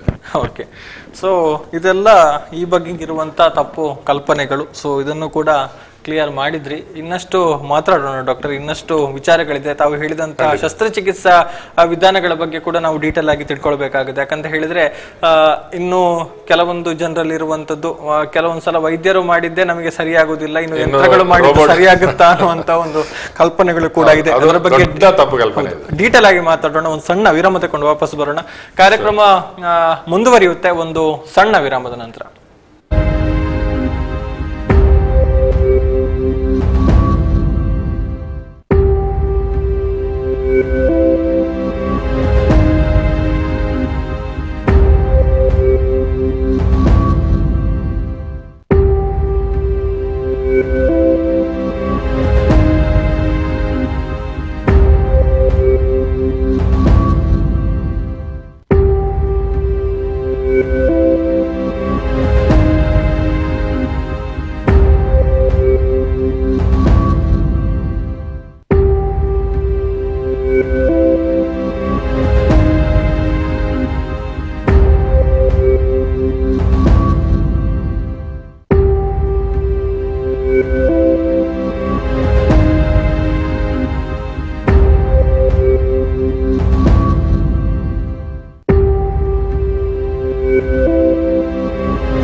ಮತ್ತೊಮ್ಮೆ ಸ್ವಾಗತ health talk with doctor Ashwin Alva ಅವರ ಜೊತೆಗೆ.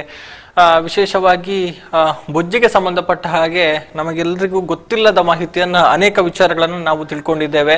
ಮುಖ್ಯವಾಗಿ ಬೊಜ್ಜಿಗೆ ಚಿಕಿತ್ಸೆ ಇದೆ ಅನ್ನುವಂಥದ್ದೇ ಹೆಚ್ಚಿನವರಿಗೆ ಗೊತ್ತಿಲ್ಲ. ಅನೇಕರು ಆ ಸ್ಥೂಲಕಾಯವನ್ನು ಇಟ್ಟುಕೊಂಡು ಡಾಕ್ಟರ್ ಈಗಾಗಲೇ ಹೇಳಿದ ಹಾಗೆ ಎಲ್ಲಾ ಬಗೆಯ ಟೀಕೆಗಳನ್ನ ಕೇಳಿಕೊಂಡು ಅವರಷ್ಟಕ್ಕೆ ಅವರು ಖಿನ್ನತೆಗೆ ಒಳಗಾಗಿ ಕೀಳರಿಮೆಯನ್ನ ಬೆಳೆಸಿಕೊಂಡು ಫಂಕ್ಷನ್ಗಳಿಗೆಲ್ಲ ಹೋಗೋದಿಕ್ಕಾಗದೆ ಸಮಸ್ಯೆಯನ್ನು ಅನುಭವಿಸ್ತಾ ಇರುವಂತವರು ಅನೇಕ ಮಂದಿ ಇದ್ದಾರೆ. ಸೊ ಯಾರು ಕೂಡ ಅಂತಹ ಸಮಸ್ಯೆ ಇದ್ದವರು ಭಯ ಪಡಬೇಕಾದಂತ ಅವಶ್ಯಕತೆ ಇಲ್ಲ. ಯಾಕಂತ ಹೇಳಿದ್ರೆ ಅನೇಕ ಚಿಕಿತ್ಸೆಗಳ ಮೂಲಕ ಜೊತೆಗೆ ಶಸ್ತ್ರಚಿಕಿತ್ಸೆಯ ಮೂಲಕ ನೋವು ರಹಿತವಾದ ಅತ್ಯಂತ ಪರಿಣಾಮಕಾರಿ ಶಸ್ತ್ರಚಿಕಿತ್ಸೆಯ ಮೂಲಕವೂ ಕೂಡ ನಿಮ್ಮ ಸಮಸ್ಯೆಗೆ ಪರಿಹಾರ ಖಂಡಿತವಾಗ್ಲೂ ಇದ್ದೇ ಇದೆ. ಸೊ ವೈದ್ಯರನ್ನ ಭೇಟಿ ಮಾಡಿ ತಮ್ಮ ಸಮಸ್ಯೆಗಳಿಗೆ ಪರಿಹಾರ ಕಂಡುಕೊಂಡು ಮತ್ತೆ ಈ ತಮ್ಮ ಹಿಂದಿನ ಜೀವನ ಹೇಗಿತ್ತು ಆ ಸಂತೋಷದಾಯಕ ಜೀವನವನ್ನ ತಮ್ಮದಾಗಿಸಿಕೊಳ್ಬಹುದು ಅನ್ನುವಂಥ ವಿಚಾರವನ್ನ ನಾವೆಲ್ಲರೂ ಕೂಡ ಮತ್ತಷ್ಟು ಅರ್ಥ ಮಾಡಿಕೊಂಡಿದ್ದೇವೆ. ಸೊ ಇನ್ನಷ್ಟು ವಿಚಾರಗಳಿದೆ ಮಾತನಾಡೋದಕ್ಕೆ. ಮತ್ತೊಮ್ಮೆ ಡಾಕ್ಟರ್ ಅನ್ನ ಕಾರ್ಯಕ್ರಮಕ್ಕೆ ವೆಲ್ಕಮ್ ಮಾಡ್ತಾ ಇದ್ದೇನೆ. ಡಾಕ್ಟರ್, ಮತ್ತೊಮ್ಮೆ ಸ್ವಾಗತ ಕಾರ್ಯಕ್ರಮಕ್ಕೆ. ಇನ್ನು ಈಗಾಗಲೇ ತಾವು ಹೇಳಿದ್ರಿ ಸರ್ಜರಿಯ ವಿಚಾರದಲ್ಲಿ ನಾವು ಮಾತನಾಡ್ತಾ ಇದ್ವಿ. ಅದಕ್ಕಿಂತ ಮೊದಲು ಒಬ್ರು ಕಾಲರ್ ಇದ್ದಾರೆ, ಅವ್ರ ಜೊತೆ ಮಾತನಾಡಿಕೊಳ್ಳೋಣ. ಹಲೋ ಹಲೋ ಸರ್, ನಮಸ್ತೆ. ನಮಸ್ತೆ ಮೇಡಮ್, ತಮ್ಮ ಹೆಸರು, ಎಲ್ಲಿಂದ ಕರೆ ಮಾಡ್ತಿದ್ದೀರಾ? ಸರ್, ನನ್ನ ಹೆಸರು ಚೈತ್ರ ಅಂತ, ನನಗೆ ಪುತ್ತೂರಿಂದ ಕಾಲ್ ಮಾಡ್ತಾ ಇದ್ದೇನೆ. ಚೈತ್ರ ಅವರು ಪುತ್ತೂರಿಂದಾನೆ. ಹೇಳಿ ಚೈತ್ರ ಅವರೇ, ತಮ್ಮ ಪ್ರಶ್ನೆ ಕೇಳಿ, ಡಾಕ್ಟರ್ ಇದ್ದಾರೆ. ಸರ್ ನಮಸ್ತೆ. ನಮಸ್ತೆ, ಹೇಳಿ ಮೇಡಮ್. ಸರ್, ನನ್ನ ತಾಯಿ ಬಗ್ಗೆ ಕೇಳಬೇಕಿತ್ತು. ಕೆಲವರು 50+ ಆಗಿದೆ. ಸೊ ಸ್ವಲ್ಪ ಫ್ಯಾಟ್ನೆಸ್ ಇದೆ, ಪ್ಲಸ್ ಅವರಿಗೆ ಒಂದು BP ಕೂಡ ಇದೆ. ಇವಾಗ ಏನು ನಾವು ಬೊಜ್ಜು ಅಂತ ನಾವೇನ್ ಹೇಳ್ತೇವೆ, ಅದಕ್ಕೆ ನಾವು ಮೆಡಿಸಿನ್ ಏನಾದ್ರು ಮಾಡ್ಬೋದಾ? ಇವಾಗ ಅವರಿಗೆ ಆಲ್ರೆಡಿ PC2 ಟ್ರೀಟ್ಮೆಂಟ್ ನಡೀತಾ ಇದೆ. ಹಾಗಿರುವಾಗ ಬೊಜ್ಜಿಗೆ ಸಪರೇಟ್ ಆಗಿ ಏನಾದ್ರು ಮೆಡಿಸಿನ್ಸ್ ಅಥವಾ ಏನಾದ್ರು ಟ್ರೀಟ್ಮೆಂಟ್ ತಗೋಬಹುದಾ, ಹೇಗೆ ಅಂತ? ಅಲ್ಲ, ಅದೇ. ಸೊ ನಾನು ಸಲಹೆ ಏನ್ ಕೊಡುವುದಂದ್ರೆ, ಫಸ್ಟ್ ನೀವು ಒಮ್ಮೆ ಸಂದರ್ಶಿಸಿ ಅವ್ರನ್ನ ಕರ್ಕೊಂಡು ಬಂದು, ಮತ್ತೆ ಟ್ರೀಟ್ಮೆಂಟ್ ಅಂದ್ರೆ ಈಗ ಮೆಡಿಸಿನ್ ಅಥವಾ ಟ್ಯಾಬ್ಲೆಟ್ಸ್ ಮುಖಾಂತರ ವೆಯ್ಟ್ ಲಾಸ್ ಮಾಡುವುದು ಇನ್ನೂ ಸಹ ಅದು 100% ಅದರದ್ದು ಪ್ರೂವ್ ಆಗಿಲ್ಲ. ಟ್ಯಾಬ್ಲೆಟ್ಸ್ಗಳು ಹಲವಾರು ಇದೆ ನಮ್ಮಲ್ಲಿ ಸಹ, ಅಲೋಪತಿಯಲ್ಲಿ ಸುಮಾರು ಟ್ಯಾಬ್ಲೆಟ್ಸ್ ವೆಯ್ಟ್ ಲಾಸ್ಗೆ ಅಂತ ಇದೆ ಮಾರ್ಕೆಟ್ ಅಲ್ಲಿ. ಬಟ್ ಅದನ್ನ ಯಾವುದು ನಾವು ಪ್ರಿಸ್ಕ್ರೈಬ್ ಮಾಡೋದಿಲ್ಲ ಪೇಷಂಟ್ಗಳಿಗೆ, ಯಾಕೆಂದ್ರೆ ಅದರಿಂದ ಬೆನಿಫಿಟ್ ಆಗೋದಕ್ಕಿಂತ ಜಾಸ್ತಿ ಸೈಡ್ ಇಫೆಕ್ಟ್ಸ್ ಇದೆ. ಸೊ ಬೊಜ್ಜುತನಕ್ಕೆ ಪರಿಹಾರಕ್ಕೆ ಐದರ್ ನಿಮಗೆ ಡಯಟ್, ಎಕ್ಸಸೈಸ್ ಆ ಮಾರ್ಗ, ಇಲ್ಲದಿದ್ರೆ ಶಸ್ತ್ರಚಿಕಿತ್ಸೆ, ಈ ಎರಡು ಮಾರ್ಗಗಳಲ್ಲಿ ಮಾತ್ರ ಅದಕ್ಕೆ ಟ್ರೀಟ್ಮೆಂಟ್ ಸಿಗಬಹುದು. ಬಟ್ ನಿಮ್ಮ ತಾಯಿಗೆ ಫಸ್ಟ್ ಆಫ್ ಆಲ್ ಬೊಜ್ಜುತನ ಕಾಯಿಲೆ ಇದೆ ಅನ್ನೋದನ್ನ ನಾವು ಖಾತ್ರಿಪಡಿಸಬೇಕು. ಈಗ ನೀವು ಜಸ್ಟ್ ಫ್ಯಾಟ್ ಅಂತ ಹೇಳಿ, ಅದೇ ಫ್ಯಾಟ್ ಅಂತ ಹೇಳಿದ ತಕ್ಷಣ ಅವರಿಗೆ ಅದು ವೆಯ್ಟ್ ಒಬೆಸಿಟಿ ಇದೆ ಅಂತ ಹೇಳಿಕ್ ಆಗುದಿಲ್ಲ. ಹೌದು ಸರ್, ಇವಾಗ ನೀವು ಡಯಟ್ ಅಂತ ಹೇಳಿದ್ರಿ, 50+ ಆದವರಿಗೆ ಡಯಟ್ ಮಾಡಿದ್ರೆ ಏನಾದ್ರು ಅದರಿಂದ ಸೈಡ್ ಎಫೆಕ್ಟ್ಸ್ ಇಲ್ಲ? ಈಗ ಏನಂದ್ರೆ, ಫಸ್ಟ್ ಆಫ್ ಆಲ್ ಈಗ ಡಯಟ್ ಮಾಡೋದಂದ್ರೆ ಯಾವ ತರ ಡಯಟ್ ಒಬ್ಬರಿಗೆ ಬೇಕು ವೆಯ್ಟ್ ಕಡಿಮೆ ಮಾಡ್ಲಿಕ್ಕೆ, ಅದನ್ನ ಡಿಸೈಡ್ ಮಾಡೋದು ಈ ನ್ಯೂಟ್ರಿಷನ್ ಅಥವಾ ಡಯಟಿಷಿಯನ್ ಅಂತ ಇರ್ತಾರಲ್ಲ, ಯಾರು ಕ್ವಾಲಿಫೈಡ್. ಈಗ ಈವನ್ ನಾವು ಸಹ, ಈಗ ನಾನು ಶಸ್ತ್ರಚಿಕಿತ್ಸಾ ತಜ್ಞರಾಗಿ ನಾನು ಡಯಟ್ ಕೊಡ್ಲಿಕ್ಕೆ ಆಗುದಿಲ್ಲ.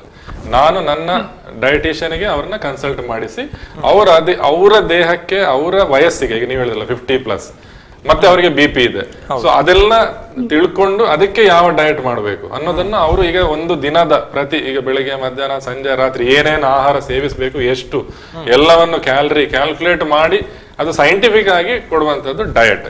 ಈಗ ನಿಮ್ಮದು ಈ ಕೀಟೋ ಡಯಟ್ ಅಥವಾ ಯೂಟ್ಯೂಬ್ ಅದೆಲ್ಲ ಡಯಟ್ ಮಾಡುವಂತ ಖಂಡಿತವಾಗಿ ನಾವು ಅದನ್ನ ಅಡ್ವೈಸ್ ಮಾಡೋದಿಲ್ಲ. ಸರ್, ನಿಮ್ಮ ಕ್ಲಿನಿಕ್ ಅಲ್ಲಿ ನಿಮ್ಮನ್ನೊಮ್ಮೆ ಕಾಂಟ್ಯಾಕ್ಟ್ ಮಾಡಬಹುದಾ? ನಮಗೆ ಮಾಡಬಹುದು, ಖಂಡಿತವಾಗಿ ಮಾಡಬಹುದು. ಪ್ರತಿ ಗುರುವಾರ ನಾನು ಕ್ಲಿನಿಕ್ ನಲ್ಲಿ ಇದ್ದೇನೆ. ನೀವು ಕ್ಲಿನಿಕ್ನ ಇದಕ್ಕೆ ಸಂಪರ್ಕಿಸಿ ಅಪಾಯಿಂಟ್ಮೆಂಟ್ ತಗೊಳ್ಬಹುದು. Okay sir, thank you sir. Thank you. Yes sir, ಧನ್ಯವಾದಗಳು ಚೈತ್ರ. ತಮ್ಮ ಪ್ರಶ್ನೆಗೆ ಉತ್ತರ ದೊರಕಿತು ಅಂತ ಭಾವಿಸ್ತೇವೆ. ಡಾಕ್ಟರ್, ನಾವು ವಿರಾಮಕ್ಕಿಂತ ಮುಂಚೆ ಆ ಟಾಪಿಕ್ ಅನ್ನ ಹೇಳ್ತಾ ಇದ್ವಿ. ಈ ರೋಬೋಟಿಕ್ ಸರ್ಜರಿ ಅಂದ್ರೆ ಏನು? ಜನರಲಿ ಕೆಲವೊಂದು ತಪ್ಪು ಕಲ್ಪನೆಗಳು ಅದರ ಬಗ್ಗೆಯೂ ಕೂಡ ಇದೆ. ಅಂದ್ರೆ ಆಧುನಿಕ ತಂತ್ರಜ್ಞಾನಗಳು ಬಂದ ಹಾಗೆ ಜನರಲ್ಲಿ ಅದರ ಬಗೆಗಿನ ಒಂದು ತಪ್ಪು ಕಲ್ಪನೆಗಳು ಕೂಡ ಒಂದ್ ಸೈಡ್ ಇಂದ ಬೆಳೀತಾ ಹೋಗ್ತಾ ಇದೆ. ಸೊ ಇದರ ಬಗ್ಗೆ ಸ್ವಲ್ಪ ಡೀಟೇಲ್ ಆಗಿ ಎಕ್ಸ್ಪ್ಲೈನ್ ಮಾಡಿ. ಖಂಡಿತವಾಗಿ ತುಂಬಾ ಸಂತೋಷ ಇದನ್ನ ಕ್ಲಾರಿಫೈ ಮಾಡ್ಲಿಕ್ಕೆ. ಯಾಕೆಂದ್ರೆ ರೋಬೋಟಿಕ್ ಅಂದ ತಕ್ಷಣ ಮೈಂಡ್ ಅಲ್ಲಿ ಏನ್ ಬರುತ್ತೆ ಅಂದ್ರೆ, ರೋಬೋಟ್ ಆಪರೇಷನ್ ಮಾಡೋದು, ಡಾಕ್ಟರ್ ಅಲ್ಲ, ಹಾಗಾಗಿ ಅದು ಏನ್ ಗ್ಯಾರಂಟಿ ಇದೆ ಅಂತ. ಸೊ ಅದು ಖಂಡಿತವಾಗಿ ತಪ್ಪು. ಯಾಕೆಂದ್ರೆ ರೋಬೋಟಿಕ್ ಅಸಿಸ್ಟೆಡ್ ಸರ್ಜರಿ ಅಂತ ಹೇಳುದು ಇದಕ್ಕೆ. ಸೊ ನೀವು ಆ ಪದವನ್ನು ನೋಡಿ, ರೋಬೋಟಿಕ್ ಅಸಿಸ್ಟೆಡ್ ಸರ್ಜರಿ ಅಂದ್ರೆ ಸರ್ಜನ್ ಬೇಕೇ ಬೇಕು, ವೈದ್ಯರು ಬೇಕೇ ಬೇಕು. ವೈದ್ಯರಿಲ್ಲದೆ ರೋಬೋಟ್ ಆಪರೇಷನ್ ಮಾಡ್ಲಿಕ್ಕೆ ಸಾಧ್ಯನೇ ಇಲ್ಲ. ಅದು ಮನುಷ್ಯನ ದೇಹದ ಮೇಲೆ ಖಂಡಿತವಾಗಿಯೂ ಇಲ್ಲ. ಆಯ್ತಾ? ಸೊ ಅದರಲ್ಲಿ ಏನಂದ್ರೆ ಸರ್ಜನ್ ಒಂದು ಕಡೆಯಲ್ಲಿ ಕುಳಿತಿರ್ತಾರೆ, ಒಂದು ಕಂಪ್ಯೂಟರ್ ತರ ಇರ್ತದೆ, ಕನ್ಸೋಲ್ ಅಂತ ಹೇಳ್ತೇವೆ. ಅದು ನೀವು ಅವರು ವಿಡಿಯೋ ತೋರಿಸುವಾಗ ಅದ್ರಲ್ಲಿ ಕಾಣಿಸ್ತಾ ಇತ್ತು. ಸೊ ರೋಬೋಟ್ ಅನ್ನೋದು ಒಂದು ಯಂತ್ರ, ಅದಕ್ಕೆ ಒಂದು 4 ಕೈಗಳಿರ್ತದೆ. ಅದನ್ನ ನಾವು ಪೇಷಂಟ್ ಏನು ಬೆಡ್ಡಿನ ಮೇಲೆ ಮಲಗಿರ್ತಾರೆ ಅವರ ಮೇಲೆ ಅದನ್ನ ಫಿಕ್ಸ್ ಮಾಡ್ತೇವೆ, ಪೇಷಂಟಿನ ಹೊಟ್ಟೆಯ ಭಾಗದ ಮೇಲೆ ಅದನ್ನ ಫಿಕ್ಸ್ ಮಾಡ್ತೇವೆ. ನಾವು ಇನ್ನೊಂದು ಕಡೆಯಲ್ಲಿ ಮೂಲೆಯಲ್ಲಿ ಆಪರೇಷನ್ ಥಿಯೇಟರ್ ನ ಒಳಗೇನೆ ಈಗ ನೋಡಿ ಅಲ್ಲಿ ನಿಮಗೆ ಅದು ಕಾಣಿಸುವುದು ನಿಮಗೆ ರೋಬೋಟ್ ನ ಕೈಗಳು. ಇಲ್ಲಿ ನಾನು ಕೂತಿದ್ದೇನೆ, ಅಂದ್ರೆ ಅದು ಪೇಷಂಟ್ ನ ಪಕ್ಕದಲ್ಲಿ ಒಂದು ಮೂಲೆಯಲ್ಲಿ ಕಂಪ್ಯೂಟರ್ ನಲ್ಲಿ ನಾನು ಕೂತಿರ್ತೇನೆ. ಸೊ ಅಲ್ಲಿ ನಾನು ನನ್ನ ಕೈಗಳನ್ನ ಅದರ ಒಳಗೆ ಹಾಕಿ ನಾನು ಮೂವ್ಮೆಂಟ್ ಮಾಡಿದಾಗ ಅದೇ ಮೂವ್ಮೆಂಟ್ ಅನ್ನ ರೋಬೋಟ್ ಪೇಷಂಟ್ ನ ದೇಹದೊಳಗೆ ಹೊಟ್ಟೆ ಒಳಗೆ ಮಾಡತಕ್ಕದ್ದು, ಅದನ್ನ ವಿಡಿಯೋದಲ್ಲಿ ನೋಡಬಹುದು.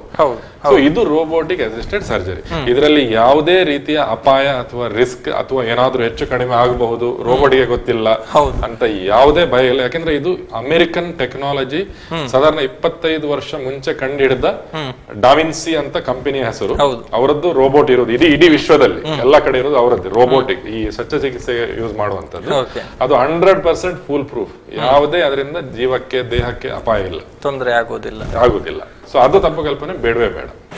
ಅದು ಜನರು ಸ್ವಲ್ಪ ಸ್ಪಷ್ಟವಾಗಿ ಅರ್ಥ ಮಾಡಿಕೊಳ್ಬೇಕಾದಂತ ವಿಚಾರ. ಅದರಲ್ಲಿ ಯಾವುದೇ ರೀತಿಯ ಅಪಾಯಗಳು ಖಂಡಿತವಾಗ್ಲೂ ಇಲ್ಲ. ಅಂದ್ರೆ ಬಹುಶಃ ವೈದ್ಯರಿಗಿಂತ ಸ್ವಲ್ಪ ಜಾಸ್ತಿ ನಿಖರವಾಗಿ ಆ ಒಂದು ಕೈಗಳ ಮೂಲಕ. ಹೌದು. ಈಗ ರೋಬೋಟಿಕ್ ಸರ್ಜರಿಯ ಮೇನ್ ಅಡ್ವಾಂಟೇಜ್ ಏನಂದ್ರೆ ಒಂದು ಕೀ ಹೋಲ್. ಅದು ಈಗ ನಾವು ನಾರ್ಮಲ್ ಲ್ಯಾಪ್ರೋಸ್ಕೋಪಿ ಅಂತ ಏನ್ ಹೇಳ್ತೀವಿ ಅದರ ಸೇಮ್ ಬೆನಿಫಿಟ್, ಅಂದ್ರೆ ನಾವು ಸೂಕ್ಷ್ಮ ರಂಧ್ರದಲ್ಲಿ ಮಾಡೋದು. ಬಟ್ ಇಂಪಾರ್ಟೆಂಟ್ ಏನಂದ್ರೆ ನಮಗೆ ಅದರಲ್ಲಿ ಹೈ ಪ್ರಿಸಿಷನ್, ಅಂದ್ರೆ ಆ ರೋಬೋಟಿನ ಆ ಕೈಗಳು ಒಳಗಡೆ ಮೂವ್ಮೆಂಟ್ ಆಗುವಾಗ ಅದು ಮಿಲಿಮೀಟರ್ ಮೂವ್ಮೆಂಟ್ ಆಗ್ತದೆ.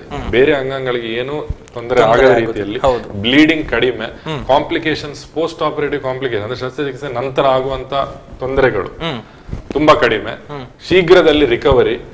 ಈ ನೋವು ಏನಿರುತ್ತೆ, ಗಾಯ ಮಾಡಿದ ನೋವು, ಅದು ತುಂಬಾ ಕಡಿಮೆ ರೋಬೋಟಿಕ್ ಸರ್ಜರಿಯಲ್ಲಿ. ಸೊ ನಾವು ಏನ್ ನೋಡ್ತೇವೆ ಅಂದ್ರೆ ನಾವು ಸರ್ಜರಿ ಮಾಡಿ ಸಂಜೆ ಪೇಷಂಟ್ ನೋಡ್ಲಿಕ್ಕೆ ಹೋಗುವಾಗ ಪೇಷಂಟ್ ಎದ್ದು ಕೂತ್ಕೊಂಡಿರ್ತಾನೆ ಆರಾಮಾಗಿ. ಸಾಧಾರಣ ಶಸ್ತ್ರಚಿಕಿತ್ಸೆ ಅದು ಸಾಧ್ಯನೇ ಇಲ್ಲ, ಯಾಕಂದ್ರೆ ಅವ್ರಿಗೆ ನೋವು ಇರ್ತದೆ. ಸೊ ಇದೆಲ್ಲ ಬೆನಿಫಿಟ್ ಉಂಟು. ಬೆನಿಫಿಟ್ ಇರೋ ಕಾರಣ ಅದನ್ನ ಈಗ ಎಲ್ಲ ಕಡೆ ಮಾಡ್ತಾರೆ.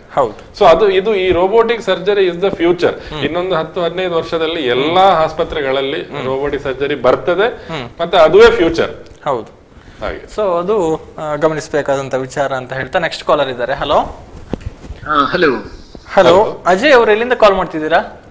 ನಾನು ವಿಟ್ಲದಿಂದ ಕಾಲ್ ಮಾಡ್ತಿದ್ದೇನೆ. ವಿಟ್ಲದಿಂದ. ಹೇಳಿ ಅಜಯ್ ಅವರು, ಹೇಳಿ ಅಜಯ್. ಏನಿಲ್ಲ, ಅದೇ ಬಾಡಿ ಗೇನ್ ಮಾಡ್ಲಿಕ್ಕೆ ಏನಾದ್ರೂ ಸೊಲ್ಯೂಷನ್ ಇದೆ ಅಂತಂದ್ರೆ ಬಾಡಿ ಗೇನ್ ಮಾಡ್ಲಿಕ್ಕೆ. ಓಕೆ, ಎಸ್, ಉತ್ತರ ಕೊಡ್ತಾರೆ, ಕೇಳಿಸ್ಕೊಳ್ಳಿ. ಈಗ ನಾವು ನಮ್ಮದು ಇವತ್ತಿನ ಟಾಪಿಕ್ ಬಾಡಿ ವೆಯ್ಟ್ ಲೂಸ್ ಮಾಡ್ಲಿಕ್ಕೆ. ಬಟ್ ನಿಮ್ಮದು ಇಂಪಾರ್ಟೆಂಟ್ ಪ್ರಶ್ನೆ ಏನಂದ್ರೆ ಹೇಗೆ ವೆಯ್ಟ್ ಗೇನ್ ಮಾಡುದು. ಈಗ ವೆಯ್ಟ್ ಗೇನ್ ಮಾಡ್ಲಿಕ್ಕೆ ಶಸ್ತ್ರಚಿಕಿತ್ಸೆಯಲ್ಲಿ ಯಾವುದೇ ವಿಧಾನ ಇಲ್ಲ. ಬಟ್ ವೆಯ್ಟ್ ಗೇನ್ ಯಾಕೆ ಆಗುದಿಲ್ಲ ಅನ್ನೋದನ್ನ ನಾವು ಪರೀಕ್ಷೆ ಮಾಡಿ ಅಥವಾ ಬೇರೆ ರೀತಿಯಲ್ಲಿ ಕಂಡು ಹುಡುಕ್ಬೇಕು. ಏನಾದ್ರೂ ಸ್ಪೆಸಿಫಿಕ್ ಕಾರಣಗಳು ಇದೆಯಾ ಅಂತ. ಯಾಕಂದ್ರೆ ಕೆಲವು ಹಾರ್ಮೋನಲ್ ಬೇರೆ ಬೇರೆ ರೀಸನ್ಗಳಿಂದ ಹಾಗೆ ಆಗ್ಬಹುದು. ಆಯ್ತಾ? ಪ್ಲಸ್ ನಿಮ್ಮದೀಗ ವೆಯ್ಟ್ ಆಕ್ಚುಲಿ ನಾರ್ಮಲ್, ನಿಮ್ಮ ಹೈಟ್ ಗೆ ನಾರ್ಮಲ್ ಇದೆಯಾ ಅನ್ನೋದನ್ನು ನೋಡ್ಬೇಕು. ಯಾಕಂದ್ರೆ ನೀವು ನೋಡ್ಲಿಕ್ಕೆ ನಾನು ಹಾಗೆ ಹೇಳಿದ ಹಾಗೆ ಸಪುರ ಕಂಡ ತಕ್ಷಣ ವೆಯ್ಟ್ ಜಾಸ್ತಿ ಆಗ್ಬೇಕಂತ ಏನಿಲ್ಲ. ಸೊ ಆತರ ಶಸ್ತ್ರಚಿಕಿತ್ಸೆ ಏನಿಲ್ಲ ವೆಯ್ಟ್ ಗೇನ್ ಆಗ್ಲಿಕ್ಕೆ. ಧನ್ಯವಾದಗಳು ಅಜಯ್ ಅವರೇ, ತಮ್ಮ ಇದರ ಬಗ್ಗೆ ನಾವು ಡಿಸ್ಕಸ್ ಮಾಡಿಲ್ಲ. ಹೌದು, ಯಾಕಂದ್ರೆ ಎಲ್ಲರಿಗೂ ಸಮಸ್ಯೆ ಇರೋದು ತೂಕ ಜಾಸ್ತಿ ಇರೋದು. ಹೌದು. ಮುಂದಿನ ಪ್ರಶ್ನೆ ಡಾಕ್ಟರ್, ಈ ರೋಬೋಟಿಕ್ ಸರ್ಜರಿ ಅಂತ ಹೇಳಿದ್ರೆ ಅದು ಸ್ವಲ್ಪ ದುಬಾರಿ ಆಗಬಹುದು ಅನ್ನುವಂತ ಒಂದು ಕಲ್ಪನೆ. ಸೊ ಇದನ್ನ ಹೇಗೆ ಆ ಒಂದು ವಿಚಾರಕ್ಕೆ ಸಂಬಂಧಪಟ್ಟ ಹಾಗೆ ಹೇಳ್ತೀರಿ ಅಂತ? ಖಂಡಿತ. ಈಗ ರೋಬೋಟಿಕ್ ಸರ್ಜರಿ ಅಂದ್ರೆ it comes at A cost. ಈಗ ಎಲ್ಲದಕ್ಕೂ ಈ ರೋಬೋಟ್ ಅನ್ನೋದು ಎಷ್ಟೋ ಕೋಟಿಗಟ್ಟಲೆ ಇನ್ವೆಸ್ಟ್ ಮಾಡಿ ಆಸ್ಪತ್ರೆಯವರು ತಗೊಂಡಿರ್ತಾರೆ. ಸೊ ಅದನ್ನ ಸಾಧಾರಣ ಶಸ್ತ್ರಚಿಕಿತ್ಸೆ ಕಾಸ್ಟ್ ಅಲ್ಲಿ ಮಾಡ್ಲಿಕ್ಕೆ ಆಗುದಿಲ್ಲ. ಬಟ್ ಹಾಗಂತ ಹೇಳಿ ಕೈಗೆ ಎಟುಕದ ದರದಲ್ಲಿ ಇದೆ ಅಂತ ಏನಲ್ಲ, ಅದು ತಪ್ಪು. ಒಂದು, ನಮಗೆ ಈಗ ಯಾರಿಗೆ ಪ್ರೈವೇಟ್ ಇನ್ಶೂರೆನ್ಸ್ ಇದೆ, ಡೆಫಿನೆಟ್ಲಿ ಈಗ ರೋಬೋಟ್ ಇತ್ತೀಚಿನ ದಿನಗಳಲ್ಲಿ ಈ ಇನ್ಶೂರೆನ್ಸ್ ಕಂಪನಿಗಳು ರೋಬೋಟಿಕ್ ಸರ್ಜರಿನ ಕವರ್ ಮಾಡ್ತಾ ಇದ್ದಾರೆ. ಒಂದು, ಸೊ ಪ್ರೈವೇಟ್ ಇನ್ಶೂರೆನ್ಸ್ ಇದ್ದವರು ಯಾವುದೇ ರೀತಿಯ ಟೆನ್ಷನ್ ಮಾಡೋ ಅಗತ್ಯ ಇಲ್ಲ. ಈಗ ಕ್ಯಾಶ್ ಕೊಟ್ಟು ಸರ್ಜರಿ ಮಾಡ್ಬೇಕು ಅಂತಿದ್ರೆ ಸಾಧಾರಣವಾಗಿ ಏನಾಗ್ತದೆ ಅಂದ್ರೆ ನಾರ್ಮಲ್ ಶಸ್ತ್ರಚಿಕಿತ್ಸೆಗಿಂತ 1 ಲಕ್ಷ ಜಾಸ್ತಿ ರೋಬೋಟಿಕ್ ಸರ್ಜರಿಗೆ ಅಂತ ಹೇಳ್ತಾರೆ. ಅಂದ್ರೆ ಅದರ ಖರ್ಚು ಏನು ಬರ್ತದೆ. ಬಟ್ ಈಗ ನಮ್ಮ ಆಸ್ಪತ್ರೆಗಳಲ್ಲಿ ನಾವು ಹೇಗೆ ಅಂದ್ರೆ ಈಗ ಸ್ಟಾರ್ಟಿಂಗ್ ಇರೋದ್ರಿಂದ ನಾವು ಕೆಲವು ಪ್ಯಾಕೇಜ್ ಗಳನ್ನ ಮಾಡಿ ಅದನ್ನ ಇನ್ನೂ ಕಡಿಮೆ ದರದಲ್ಲಿ ಮಾಡ್ಲಿಕ್ಕೆ ಎಲ್ಲ ನಮ್ಮದು ಪ್ರೋಗ್ರಾಮ್ ಇದೆ. ಸೊ ದರದ ಬಗ್ಗೆ ತುಂಬಾ ಯೋಚನೆ ಮಾಡ್ಬೇಕಾಗತ್ತೆ ಅಗತ್ಯ ಇಲ್ಲ. But at the same time ಅದು ಈಗ ಆಯುಷ್ಮಾನ್ ಅಥವಾ ಬೇರೆ ಸ್ಕೀಮ್ ಅಡಿಯಲ್ಲಿ ಬರುವುದಿಲ್ಲ. ಇಲ್ಲಿ ತನಕ ರೋಬೋಟಿಕ್ ಸರ್ಜರಿ ಅಪ್ರೂವ್ ಆಗಿಲ್ಲ, ಯಾಕಂದ್ರೆ ಹೊಸ ಟೆಕ್ನಾಲಜಿ ಇರೋದ್ರಿಂದ. ಮುಂದಿನ ದಿನಗಳಲ್ಲಿ ಬರಬಹುದು. ಹಾಗೆ ಪ್ರೈವೇಟ್ ಇನ್ಶೂರೆನ್ಸ್ ಡೆಫಿನೆಟ್ಲಿ ಅಪ್ರೂವ್ ಆಗಿದೆ. ಸೊ ಆ ಬಗ್ಗೆ ಯಾರು ಟೆನ್ಷನ್ ಮಾಡಿಕೊಳ್ಳೋದಿಲ್ಲ, ದುಬಾರಿ ಅಂತ ಹೇಳಿ. ಹೌದು. ಕಾಲರ್ ಇದ್ದಾರೆ, ಮಾತಾಡ್ಕೊಳ್ಳೋಣ. ಹಲೋ ಹಲೋ, ಹಮೀದ್ ಅವರು ಎಲ್ಲಿಂದ ಕರೆ ಮಾಡ್ತಾ ಇದ್ದೀರಿ? ಹಮೀದ್ ಅವರೇ, ನಾನು ಪುತ್ತೂರಿಂದನೇ ಮಾತಾಡ್ತಾ ಇದ್ದೀನಿ. ಎಸ್, ಹೇಳಿ ಸರ್, ಡಾಕ್ಟರ್ ಇದ್ದಾರೆ, ಮಾತಾಡಿ. ಹೇಳಿ ಹಮೀದ್. ನಮಸ್ತೆ ಡಾಕ್ಟರ್. ನಮಸ್ತೆ ಸರ್, ನನ್ನ ಹೈಟ್ಗೆ ಸರಿಯಾಗಿ ವೆಯ್ಟ್ ಸ್ವಲ್ಪ ಜಾಸ್ತಿನೇ ಇದೆ. ಓಕೆ. ಎಸ್ಪೆಷಲಿ ಕೈಕಾಲುಗಳೆಲ್ಲ ಸರಿ ಇದ್ರು ನನ್ನ ಹೊಟ್ಟೆ, ಅದರಲ್ಲಿ ಸ್ಪೆಷಲಿ ಕೆಳಭಾಗ ಸ್ವಲ್ಪ ದಪ್ಪ ಜಾಸ್ತಿ, ಫ್ಯಾಟ್. ಓಕೆ. ಈಗ ಇದನ್ನು ಕರಗಿಸ್ಬೇಕು ಅಂತ ಹೇಳಿದ್ರೆ ಏನ್ ಮಾಡ್ಬೇಕು? ಅಲ್ಲ, ನಿಮ್ಮ ಹೈಟ್ ಮತ್ತೆ ವೆಯ್ಟ್ ಗೊತ್ತಿದೆಯಾ ನಿಮಗೆ? ಸರ್ 100 kg ಇದ್ದೇನೆ. ಹೈಟ್ 5'10" ಚಿಲ್ಲರೆ ಇದ್ದೇನೆ. ಅಲ್ಲ, ಸ್ವಲ್ಪ ಬೊಜ್ಜುತನ ಇದೆ ನಿಮಗೆ. ಅಂದ್ರೆ ಈಗ ನಾವು ಕೆಲವು ಟೆಸ್ಟ್, ಬ್ಲಡ್ ಟೆಸ್ಟ್, ಸ್ಕ್ಯಾನಿಂಗ್ ಎಲ್ಲ ಮಾಡಿ ನೋಡ್ಬೇಕಾಗ್ತದೆ. ನೀವು ಒಮ್ಮೆ ಸಂದರ್ಶನಕ್ಕೆ ಬರೋದಿದ್ರೆ ಒಳ್ಳೇದು. ಖಂಡಿತ sir. Yes. Okay sir, thank you. Thank you. ಧನ್ಯವಾದಗಳು ಹಮೀದ್ ಅವರೇ. ಅಂದ್ರೆ ಬಹುಶಃ ಇದು ದೇಹಕ್ಕೆ ಸಂಬಂಧಪಟ್ಟಿರುವ ವಿಚಾರ ಆಗಿರುವ ಕಾರಣ ಎಲ್ಲರೂ ನೇರವಾಗಿ ಒಮ್ಮೆ ಬಂದು ವೈದ್ಯರನ್ನ ಭೇಟಿ ಮಾಡಿದ್ರೆ ಫೋನ್ ನಲ್ಲಿ ನಮಗೆ ಗೊತ್ತಿಲ್ಲ ಅವ್ರು ಹೇಗಿದ್ದಾರೆ ಏನು. ಹೌದು, ಬಟ್ ನಾವು ಸಲಹೆ ಕೊಡಬಹುದು. ಬಟ್ ಸಂದರ್ಶಿಸಿದ್ರೆ ನಾವು ಡೀಟೇಲ್ ಆಗಿ ಅದೇ ಹೆಚ್ಚಿನ ಸಂದರ್ಭದಲ್ಲಿ ತಾವು ಆಗ ಹೇಳಿದ ಹಾಗೆ ಅಂದ್ರೆ ಆಕ್ಚುಲ್ ಆಗಿ ಕರೆಕ್ಟ್ ಆಗಿರುತ್ತೆ, BMI ಪ್ರಕಾರ ಕರೆಕ್ಟ್ ಆಗಿರುತ್ತೆ. ಅವರು ಅಂದುಕೊಂಡಿರ್ತಾರೆ, ತೋರ ಇದ್ದೀರಾ ಅಂತ. ಹೌದು, ನೋಡ್ಬೇಕಾಗ್ತದೆ. ಯಾರು ಹೇಳಿದ್ದನ್ನ ಕೇಳಿಕೊಂಡು ಅವರು ಅವರಷ್ಟಕ್ಕೆ ಅವರು ಖಿನ್ನತೆಗೆ ಒಳಗಾಗಿ ಅಥವಾ ಆ ಬಗ್ಗೆ ಚಿಂತನೆ ಮಾಡಿಕೊಂಡು ಸಮಯವನ್ನ ವ್ಯರ್ಥ ಮಾಡ್ತಾ ಇದ್ದಾರೆ ಅನ್ನುವಂಥದ್ದು. ಓಕೆ, ಇನ್ನು ಒಂದು ವಿಚಾರವನ್ನ ಹೇಳಿದ್ರಿ, ಈ ರೋಬೋಟಿಕ್ ಸರ್ಜರಿ ಮತ್ತೆ ಈ ಲ್ಯಾಪ್ರೋಸ್ಕೋಪಿಕ್ ಸರ್ಜರಿಗೆ ಡಿಫರೆನ್ಸ್ ಏನು ಅನ್ನುವಂಥದ್ದನ್ನ. ಹೌದು, ಇದು ತುಂಬಾ ಒಳ್ಳೆ ಪ್ರಶ್ನೆ. ಯಾಕಂದ್ರೆ ಈಗ ಲ್ಯಾಪ್ರೋಸ್ಕೋಪಿ ಸರ್ಜರಿ ನೀವು ಅರಿತ ಹಾಗೆ ಎಲ್ಲಾ ಕಡೆ ಈಗ ಮಾಡ್ತಾ ಇದ್ದಾರೆ, ಇನ್ಕ್ಲೂಡಿಂಗ್ ಪುತ್ತೂರಿನ ಆಸ್ಪತ್ರೆಗಳಲ್ಲೂ ಲ್ಯಾಪ್ರೋಸ್ಕೋಪಿ ಸರ್ಜರಿ ನಡೀತಾ ಇದೆ. ರೋಬೋಟಿಕ್ ಸರ್ಜರಿ ಈಗ ಹೊಸದಾಗಿ ಬಂದಿರುವಂತ. ಸೊ ಏನು ವ್ಯತ್ಯಾಸ ಇದೆ? ಯಾಕೆ ನಾವು ಅದಕ್ಕೆ ಎಕ್ಸ್ಟ್ರಾ ದುಡ್ಡು ಕೊಡಬೇಕು, ಎಕ್ಸ್ಟ್ರಾ ಖರ್ಚು ಮಾಡಬೇಕು? ಈಗ ನೋಡಿ, ಎಲ್ಲಾ ಸರ್ಜರಿಗಳನ್ನ ನಾವು ರೋಬೋಟಿಕ್ ನಲ್ಲಿ ಮಾಡ್ತೀವಿ ಅಂತ ನಾವು ಹೇಳಲ್ಲ, ಅದು ತಪ್ಪು. ಸರಿ, ಯಾವ ಸರ್ಜರಿ ಯಾವ ಪೇಷಂಟ್ಗೆ ರೋಬೋಟಿಕ್ ಮಾಡಿದ್ರೆ ಸೂಕ್ತ ಅದು ಸಹ ನಾವು ಡಿಸೈಡ್ ಮಾಡ್ಬೇಕು. ಈಗ ಪೇಷಂಟ್ ಹತ್ರ ಕೆಲವರ ಹತ್ರ ದುಡ್ಡಿದೆ ಅಂತ ಮಾತ್ರಕ್ಕೆ ನಾನು ನಿಮ್ಗೆ ರೋಬೋಟಿಕ್ ಸರ್ಜರಿ ಮಾಡ್ತೀನಿ ಅದಲ್ಲ. ಸೊ ರೋಬೋಟಿಕ್ ಸರ್ಜರಿ ಈಗ ಡಿಫ್ರೆನ್ಸ್ ನೀವು ಏನ್ ಕೇಳಿದ್ರಲ್ಲ, ಲ್ಯಾಪ್ರೋಸ್ಕೋಪಿ ಸರ್ಜರಿ. ಕಾಲರ್ ಇದ್ದಾರೆ. ಹಲೋ. ಹಲೋ, ನಮಸ್ತೆ. ನಿಶ್ಮಿತ್ ಅವರು ಎಲ್ಲಿಂದ ಕರೆ ಮಾಡ್ತಿದ್ದೀರಾ? ನಾನು ಸುಳ್ಳ್ಯದಿಂದ ಕಾಲ್ ಮಾಡ್ತಿರೋದು ಸರ್. ಹೇಳಿ ನಿಶ್ಮಿತ್ ಅವರೇ. ಸರ್, ನಂಗೆ ಬ್ಯಾಕ್ ಪೇನ್ ಇದೆ, ಅದು ಬೊಜ್ಜಿಂದ ಬರೋ ಚಾನ್ಸಸ್ ಇದೆಯಾ? Back pain? ಹೌದು, ಬರ್ಬಹುದು. ಅತಿಯಾದ ಬೊಜ್ಜು ಇದ್ರೆ ಈ ವೆಯ್ಟ್ ಬೇರ್ ಮಾಡ್ಲಿಕ್ಕೆ ಆಗದೆ ಕೆಲವೊಂದು ಡಿಸ್ಕ್ ಅಥವಾ ಲಿಗಮೆಂಟ್ ಇದು ಪ್ರಾಬ್ಲಮ್ ಬರುವ ಚಾನ್ಸ್ ಇದೆ. ಸಾಧಾರಣವಾಗಿ ಮಂಡಿ ನೋವು ಬರ್ತದೆ, ಫಸ್ಟಿಗೆ ಮೊಣಕಾಲು ನೋವು ಬರ್ತದೆ, ಬಟ್ ಬ್ಯಾಕ್ ಪೇನ್ ಸಹ ಬರ್ತದೆ ಬೊಜ್ಜು ಜಾಸ್ತಿ ಆದ್ರೆ. Okay sir, thank you. Okay, ಧನ್ಯವಾದಗಳು ನಿಶ್ಮಿತಾ ಅವರೇ. ಎಸ್, ಬಹುಶಃ ಇದು ಕೂಡ ಗಮನಿಸಬೇಕಾಗಿರುವಂತ ಒಂದು ವಿಚಾರ. ಅಂದ್ರೆ ಇದರ ಬೊಜ್ಜಿನ ಅಪಾಯಗಳ ಕೇಳಿದ್ದಕ್ಕೆ ನಾನೀಗ ಹೇಳ್ತೇನೆ. ಈ ಆಸ್ಟಿಯೋ ಆರ್ಥರೈಟಿಸ್ ಆಫ್ ದ ನೀ ಅಂದ್ರೆ ಮಂಡಿ ಏನು ಸವೆದು ಅದು ನೋವು ಬರ್ತದಲ್ಲ, ಅದು ತುಂಬಾ ಕಾಮನ್ ಪ್ರಾಬ್ಲಮ್. ಎಸ್ಪೆಷಲಿ ಲೇಡೀಸ್ ಗಳಲ್ಲಿ 45ರ ನಂತರ 50ರ ನಂತರ ತುಂಬಾ ಸಾಮಾನ್ಯ. ಸೊ ಅದು ಬೊಜ್ಜುತನ ಇದ್ರೆ ಖಂಡಿತವಾಗಿ ಅವರಿಗೆ ನೀ ಜಾಯಿಂಟ್ ಪೇನ್ ತುಂಬಾ ಬೇಗ ಬರ್ತದೆ. ಅದು ಜಾಯಿಂಟ್ ಫ್ರಿಕ್ಷನ್ ನಲ್ಲಿ ಅದು ಸವೇತದೆ. ಯಾಕೆಂದ್ರೆ ಅದು ಇಡೀ ನಮ್ಮ ದೇಹದ ಇದನ್ನ ಬೇರ್ ಮಾಡುವಂತದ್ದು ಈ ಜಾಯಿಂಟ್. ಸೊ ಅದಕ್ಕೆ ಸಹ ಇದು ಒಂದು ಪರಿಹಾರ. ಅಂದ್ರೆ ಇಲ್ಲ ಒಂದಾ ಜಾಯಿಂಟ್ ಅನ್ನ ತೆಗಿಬೇಕು, ನೀ ರಿಪ್ಲೇಸ್ಮೆಂಟ್ ಮಾಡಬೇಕು. ಬಟ್ ಬೊಜ್ಜುತನಕ್ಕೆ ಸರ್ಜರಿ ಮಾಡಿ ವೆಯ್ಟ್ ಕಡಿಮೆ ಆಗಿ ಇದು ಪರಿಹಾರ ಆಗ್ಬಹುದು. ಅದರ ಜೊತೆಗೆ ಬರುವಂತ ಸಮಸ್ಯೆಗಳ ಬಗ್ಗೆ ಸೊ ಈಗ ಮಂಡಿ ನೋವು ಇಂದ ಹಿಡಿದು ಹಾರ್ಟಿನ ಸಮಸ್ಯೆ, ಹೃದಯ ಸಂಬಂಧಿ ಅಂದ್ರೆ ಹಾರ್ಟ್ ಅಟ್ಯಾಕ್, ಬ್ಲಡ್ ಇದು ವೆಸಲ್ ಬ್ಲಾಕ್ ಆಗಿ heart attack, BP, sugar, high cholesterol, ಬೇರೆ ಬೇರೆ ಕ್ಯಾನ್ಸರ್ಗಳು, ಅಂಡಾಶಯ ಕ್ಯಾನ್ಸರ್, ಬ್ರೆಸ್ಟ್ ಕ್ಯಾನ್ಸರ್ ಇರ್ಬೋದು, ಹೊಟ್ಟೆ ಪ್ಯಾಂಕ್ರಿಯಾಸ್ ಕ್ಯಾನ್ಸರ್, ಲಿವರ್ ಕ್ಯಾನ್ಸರ್, ಮತ್ತೆ ಶ್ವಾಸಕೋಶ ಸಮಸ್ಯೆಗಳು ಅಂದ್ರೆ ಅವರಿಗೆ ಉಸಿರಾಡ್ಲಿಕ್ಕೆ ತೊಂದರೆ. ಅಂದ್ರೆ ಈಗ ಈ ಸ್ನೋರಿಂಗ್ ಅಂತ ಹೇಳ್ತೇವಲ್ಲ, ಗೊರಕೆ ಹೊಡೆಯುವುದು, ಹೌದು, ಬೊಜ್ಜುತನ ಇದ್ದವರಲ್ಲಿ ಅದು ಜಾಸ್ತಿ. ಎಲ್ಲಿವರೆಗೆ ಅಂದ್ರೆ ಕೆಲವರಿಗೆ ಅವರಿಗೆ ಈ ಮಲಗುವಾಗ ವೆಂಟಿಲೇಟರ್ ಮೆಷಿನ್ ಇಟ್ಕೊಂಡು ಮಲಗುವಂತ ಪರಿಸ್ಥಿತಿ ಬರ್ತದೆ. ಸೊ ಅಂದ್ರೆ ದೇಹದ ಎಲ್ಲಾ ಅಂಗಾಂಗಗಳಿಗೆ ಇದು ಎಫೆಕ್ಟ್ ಆಗ್ತದೆ ಬೊಜ್ಜುತನ. ಒಂದೆರಡಲ್ಲ, ನಮ್ಮ ಎಲುಬಿನಿಂದ ಹಿಡಿದು ಹೃದಯದವರೆಗೆ ಅದರ ಪರಿಣಾಮ ಉಂಟು. ಮೂಲ ಕಾರಣ ಬೊಜ್ಜು. ಹೌದು. ಸೊ ಇದು ಅದರ ಸೈಡ್ ಎಫೆಕ್ಟ್ಸ್ ಅಂದ್ರೆ ಬೊಜ್ಜಿನ ಸೈಡ್ ಎಫೆಕ್ಟ್ಸ್. ಓಕೆ, ಈಗ ಆಗ ಮಾತನಾಡ್ತಾ ಇದ್ದಂತ ಸರ್ಜರಿಯ ವ್ಯತ್ಯಾಸಗಳು ರೋಬೋಟಿಕ್ ಮತ್ತೆ ಲ್ಯಾಪ್ರೋಸ್ಕೋಪಿಕ್. ಹೌದು, ಸೊ ಅದರ ವ್ಯತ್ಯಾಸ ಮೇನ್ ಏನಂದ್ರೆ ಹೈ ಪ್ರಿಸಿಷನ್ ಅಂತ ಹೇಳ್ತೇವೆ ನಾವು. ಅಂದ್ರೆ ನಮಗೆ ಅದರಲ್ಲಿ ತುಂಬಾ ಸೂಕ್ಷ್ಮವಾಗಿ ಶಸ್ತ್ರಚಿಕಿತ್ಸೆ ಮಾಡ್ಲಿಕ್ಕೆ ಆಗ್ತದೆ. ಕೀ ಹೋಲ್ ನಲ್ಲಿ ಏನಂದ್ರೆ ನಾವು 2 ಡೈಮೆನ್ಷನಲ್ ಆಗಿ ಮಾಡುವಂತ, ಅಂದ್ರೆ ನಾವು ಕೈಯಲ್ಲಿ ಒಳಗೆ ಇನ್ಸ್ಟ್ರೂಮೆಂಟ್ ಹಾಕಿ ಮಾಡುವಂತದ್ದು 2 ಡೈಮೆನ್ಷನಲ್. ಇದರಲ್ಲಿ ನಮಗೆ 3D ವ್ಯೂವರ್ ಒಳಗೆ ನಾವು ನೋಡಿಕೊಂಡು ನಾವು ಮಾಡೋದು. ಸೊ ಒಂದು ಮ್ಯಾಗ್ನಿಫಿಕೇಶನ್, ಒಂದು precision and technically very very highly advanced. Okay, so complication ತುಂಬಾ ಕಡಿಮೆ, ಪೇನ್ ಕಡಿಮೆ. ಅದು ಅಂದ್ರೆ ರೋಬೋಟಿಕ್ ಸರ್ಜರಿ ಆದ ಪೇಷಂಟ್ ಗಳು ಹೇಳ್ಬೇಕು, ನಮಗೆ ಆಗೋದಾಗ್ತದೆ ನೆಕ್ಸ್ಟ್ ಡೇ. ಅಂದ್ರೆ ಡಾಕ್ಟರ್ ಅಂದ್ರೆ ಅವ್ರು ಎದ್ದು ಮನೆ ಹೋಗ್ಲಿಕ್ಕೆ ರೆಡಿ. ಈಗ ಒಂದು ಪಿತ್ತಕೋಶ ಸರ್ಜರಿ ಮಾಡಿದ್ರೆ ಅದೇ ದಿವಸ ಸಂಜೆ ಇಲ್ಲ ನೆಕ್ಸ್ಟ್ ಡೇ ಮನೆಗೆ ಕಳಿಸ್ಬೋದು.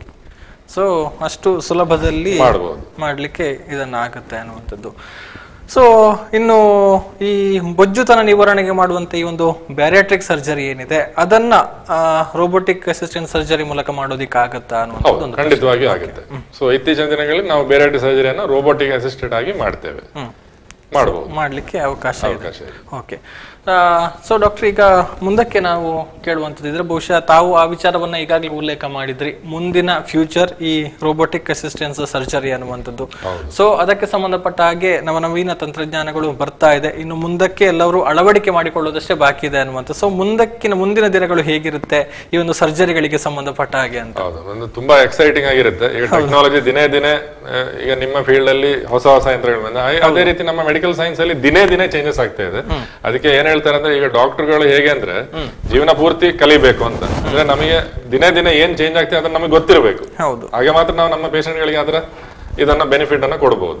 ಸೊ ಮುಂದಿನ ದಿನಗಳಲ್ಲಿ ಏನ್ ಹೇಳ್ತಾರೆ ಅಂದ್ರೆ, ಈ ರೋಬೋಟಿಕ್ ಸರ್ಜರಿ ನಾವು ಪೇಷಂಟ್ ನ ಪಕ್ಕದಲ್ಲಿ ಕೂತ್ಕೊಂಡು ಮಾಡುವಂತದನ್ನ ನಾವು ನಮ್ಮ ಮನೆಯಲ್ಲಿ ಕಾಫಿ ಕುಡ್ಕೊಂಡು ನಮ್ಮ ಮನೆಯಿಂದ ಹಾಸ್ಪಿಟಲ್ ಅಲ್ಲಿ ಆಪರೇಟ್ ಮಾಡುವಂತ ದಿನಗಳು ಬರ್ತದೆ, ಶೀಘ್ರವಾಗಿ ಬರ್ತದೆ. ಈಗ ವರ್ಚುವಲ್ ರಿಯಾಲಿಟಿ, ಆರ್ಟಿಫಿಷಿಯಲ್ ಇಂಟೆಲಿಜೆನ್ಸ್, ಇದೆಲ್ಲವನ್ನು ಮೆಡಿಕಲ್ ಫೀಲ್ಡ್ ಗೆ ಸಹ ಅವರು ಯೂಸ್ ಮಾಡಿ ಬೇರೆ ಬೇರೆ ತಂತ್ರ ಕಂಡು ಹಿಡಿತಾ ಇದ್ದಾರೆ. ಸೊ ಅಂತ ದಿನಗಳು ಬರ್ತದೆ ಬೇಗನೆ. ಓಕೆ, ಸೊ ಇನ್ನಷ್ಟು ಹೊಸತ್ತು ಬರುತ್ತೆ ಅನ್ನೋದು ತಾವು ಹೇಳ್ತಾ ಇದ್ರಿ. ನೆಕ್ಸ್ಟ್ ಕಾಲರ್ ಇದ್ದಾರೆ. ಹಲೋ ಹಲೋ ಸರ್, ನಮಸ್ತೆ. ಪೂರ್ಣಿಮಾ ಅವರು ಎಲ್ಲಿಂದ ಕರೆ ಮಾಡ್ತಿದ್ದೀರಾ? ನಾವು ಸುಳ್ಳ್ಯದಿಂದ. ಹೇಳಿ ಪೂರ್ಣಿಮಾ ಅವರೇ, ಮಾತಾಡಿ, ಡಾಕ್ಟರ್ ಇದ್ದಾರೆ. ಹೇಳಿ ಪೂರ್ಣಿಮಾ. ತಮ್ಮ ಧ್ವನಿ ಸ್ಪಷ್ಟವಾಗಿ ಕೇಳಿಸ್ತಾ ಇಲ್ಲ ಪೂರ್ಣಿಮಾ ಅವರೇ, ಇನ್ನೊಮ್ಮೆ ಕೇಳ್ಬೋದು ತಮ್ಮ ಪ್ರಶ್ನೆಯನ್ನ? ಇವಾಗ ಆಫ್ಟರ್ ಡೆಲಿವರಿ ಆದ್ಮೇಲೆ. ಹಲೋ, ಹೇಳಿ ಹೇಳಿ ಹೇಳಿ. ಇವಾಗ ಆಫ್ಟರ್ ಡೆಲಿವರಿ ಆದ್ಮೇಲೆ, ಆಫ್ಟರ್ ಡೆಲಿವರಿ ಆವಾಗ ನಾವು ವೇಟ್ ಜಾಸ್ತಿ ಆಗಿದೆ. ಓಕೆ, ಇವಾಗ ಅಂದ್ರೆ ಈಗ ಯಾವ ತರ ಮಾಡ್ಬೋದು ಅಂತ ಜಿಮ್ಮಿಗೆಲ್ಲ ಹೋಗ್ಬೋದು. ಓಕೆ, ತಮ್ಮ ಧ್ವನಿ ಅಥವಾ ಪ್ರಶ್ನೆ ಸ್ಪಷ್ಟವಾಗಿ ಅರ್ಥ ಆಗಿಲ್ಲ. ಆಫ್ಟರ್ ಡೆಲಿವರಿ ವೇಟ್ ಜಾಸ್ತಿ ಆಗಿದೆ, ಸೊ ಎಂತ ಮಾಡಬೇಕು ಅಂತ ಕೇಳಿದಾಗೆ.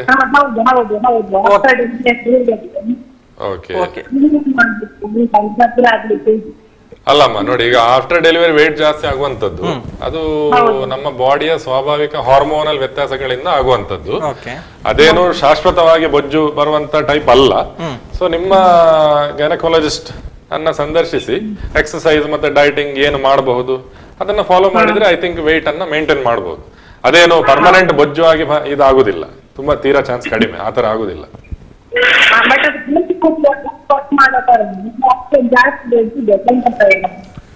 ತಮ್ಮ ಪೂರ್ಣಿಮಾ ಅವರೇ, ತಮ್ಮ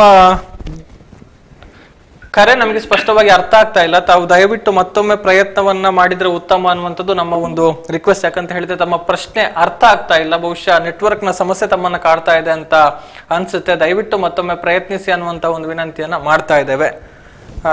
ಧನ್ಯವಾದಗಳು. ಬಹುಶಃ ತಮ್ಮ ಒಂದು ಪ್ರಶ್ನೆಗೆ ಉತ್ತರ ದೊರಕಿದೆ ಅಂತ ಭಾವಿಸ್ತೇವೆ. ಅಲ್ಲ, ಅದು ಈ ಆಫ್ಟರ್ ಡೆಲಿವರಿ ಆದ ನಂತರ ಬರುವಂತ ವೇಟ್ ಗೇನ್, ಅದು ನಾರ್ಮಲ್ ನಮ್ಮ ಡೈಟಿಂಗ್ ಎಕ್ಸರ್ಸೈಸ್ ಅದನ್ನೆಲ್ಲ ಫಾಲೋ ಮಾಡಿ ವಾಪಸ್ ಅವರ ಮೂಲ ವೇಟ್ ಗೆ ಹೋಗ್ಬಹುದು.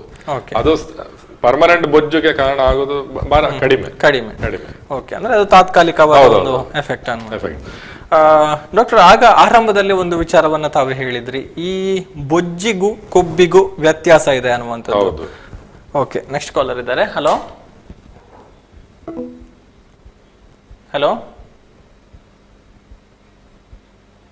ಓಕೆ, ಕಾಲ್ ಡಿಸ್ಕನೆಕ್ಟ್ ಆಗಿದೆ. ಆ ವ್ಯತ್ಯಾಸವನ್ನ ಹೇಳಿದ್ರಿ. ಈಗ ಈ ಚಿಕಿತ್ಸೆಯ ಮೂಲಕ ಅಂದ್ರೆ ಶಸ್ತ್ರಚಿಕಿತ್ಸೆ ಇರ್ಬೋದು ಅಥವಾ ತಾವು ಹೇಳಿದಂತ ವಿಚಾರಗಳ ಮೂಲಕ ಅಥವಾ ತಾವು ಹೇಳಿದಂತ ಮಾರ್ಗಸೂಚಿಗಳನ್ನ ಪಾಲನೆ ಮಾಡೋದ್ರಿಂದ ಕಡಿಮೆ ಮಾಡಿಕೊಳ್ಳುವಂಥದ್ದು, ಅದು ಎರಡಕ್ಕೂ ಆಗುತ್ತಾ? ಅಂದ್ರೆ ಕೊಬ್ಬನ್ನ ಈಗಾಗಲೇ ಹೇಳಿದ್ರೆ ಕೊಬ್ಬಿನ ಇದಕ್ಕೆ ಕಾಸ್ಮೆಟಿಕಲಿ ಇನ್ನೊಂದು ಚಿಕಿತ್ಸಾ ವಿಧಾನ ಇದೆ ಅನ್ನುವಂಥದ್ದು. ಸೊ ಎರಡಕ್ಕೂ ಪರಿಹಾರ ಆಗುತ್ತಾ? ಆಗತ್ತೆ. ಅದೇ ನಾನು ಹೇಳಿದ್ದು, ಈಗ ಕೊಬ್ಬು ಮಾತ್ರ ತೆಗೆಯುವಂತದ್ದು ಇದೆಯಲ್ಲ, ಅದು ಕಾಸ್ಮೆಟಿಕ್ ಸರ್ಜರಿ.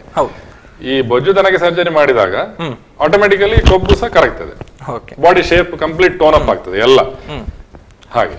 ಸೊ ಶೇಖರಣೆ ಆದ ಕೊಬ್ಬು ಕರಗಿದೆ, ಬಾಡಿ ಮೂಲ ಒಂದು ಇದು ಚೇಂಜ್ ಆಗ್ತದೆ ಸ್ಟ್ರಕ್ಚರ್. ಓಕೆ, ಕಾಲರ್ ಮತ್ತೆ ಲೈನಿಗೆ ಬಂದಿದ್ದಾರೆ. ಹಲೋ ಹಲೋ ಹಲೋ, ನಮಸ್ತೆ. ಶೋಭಾ ಅವರು ಎಲ್ಲಿಂದ ಕರೆ ಮಾಡ್ತಿದ್ದೀರಾ?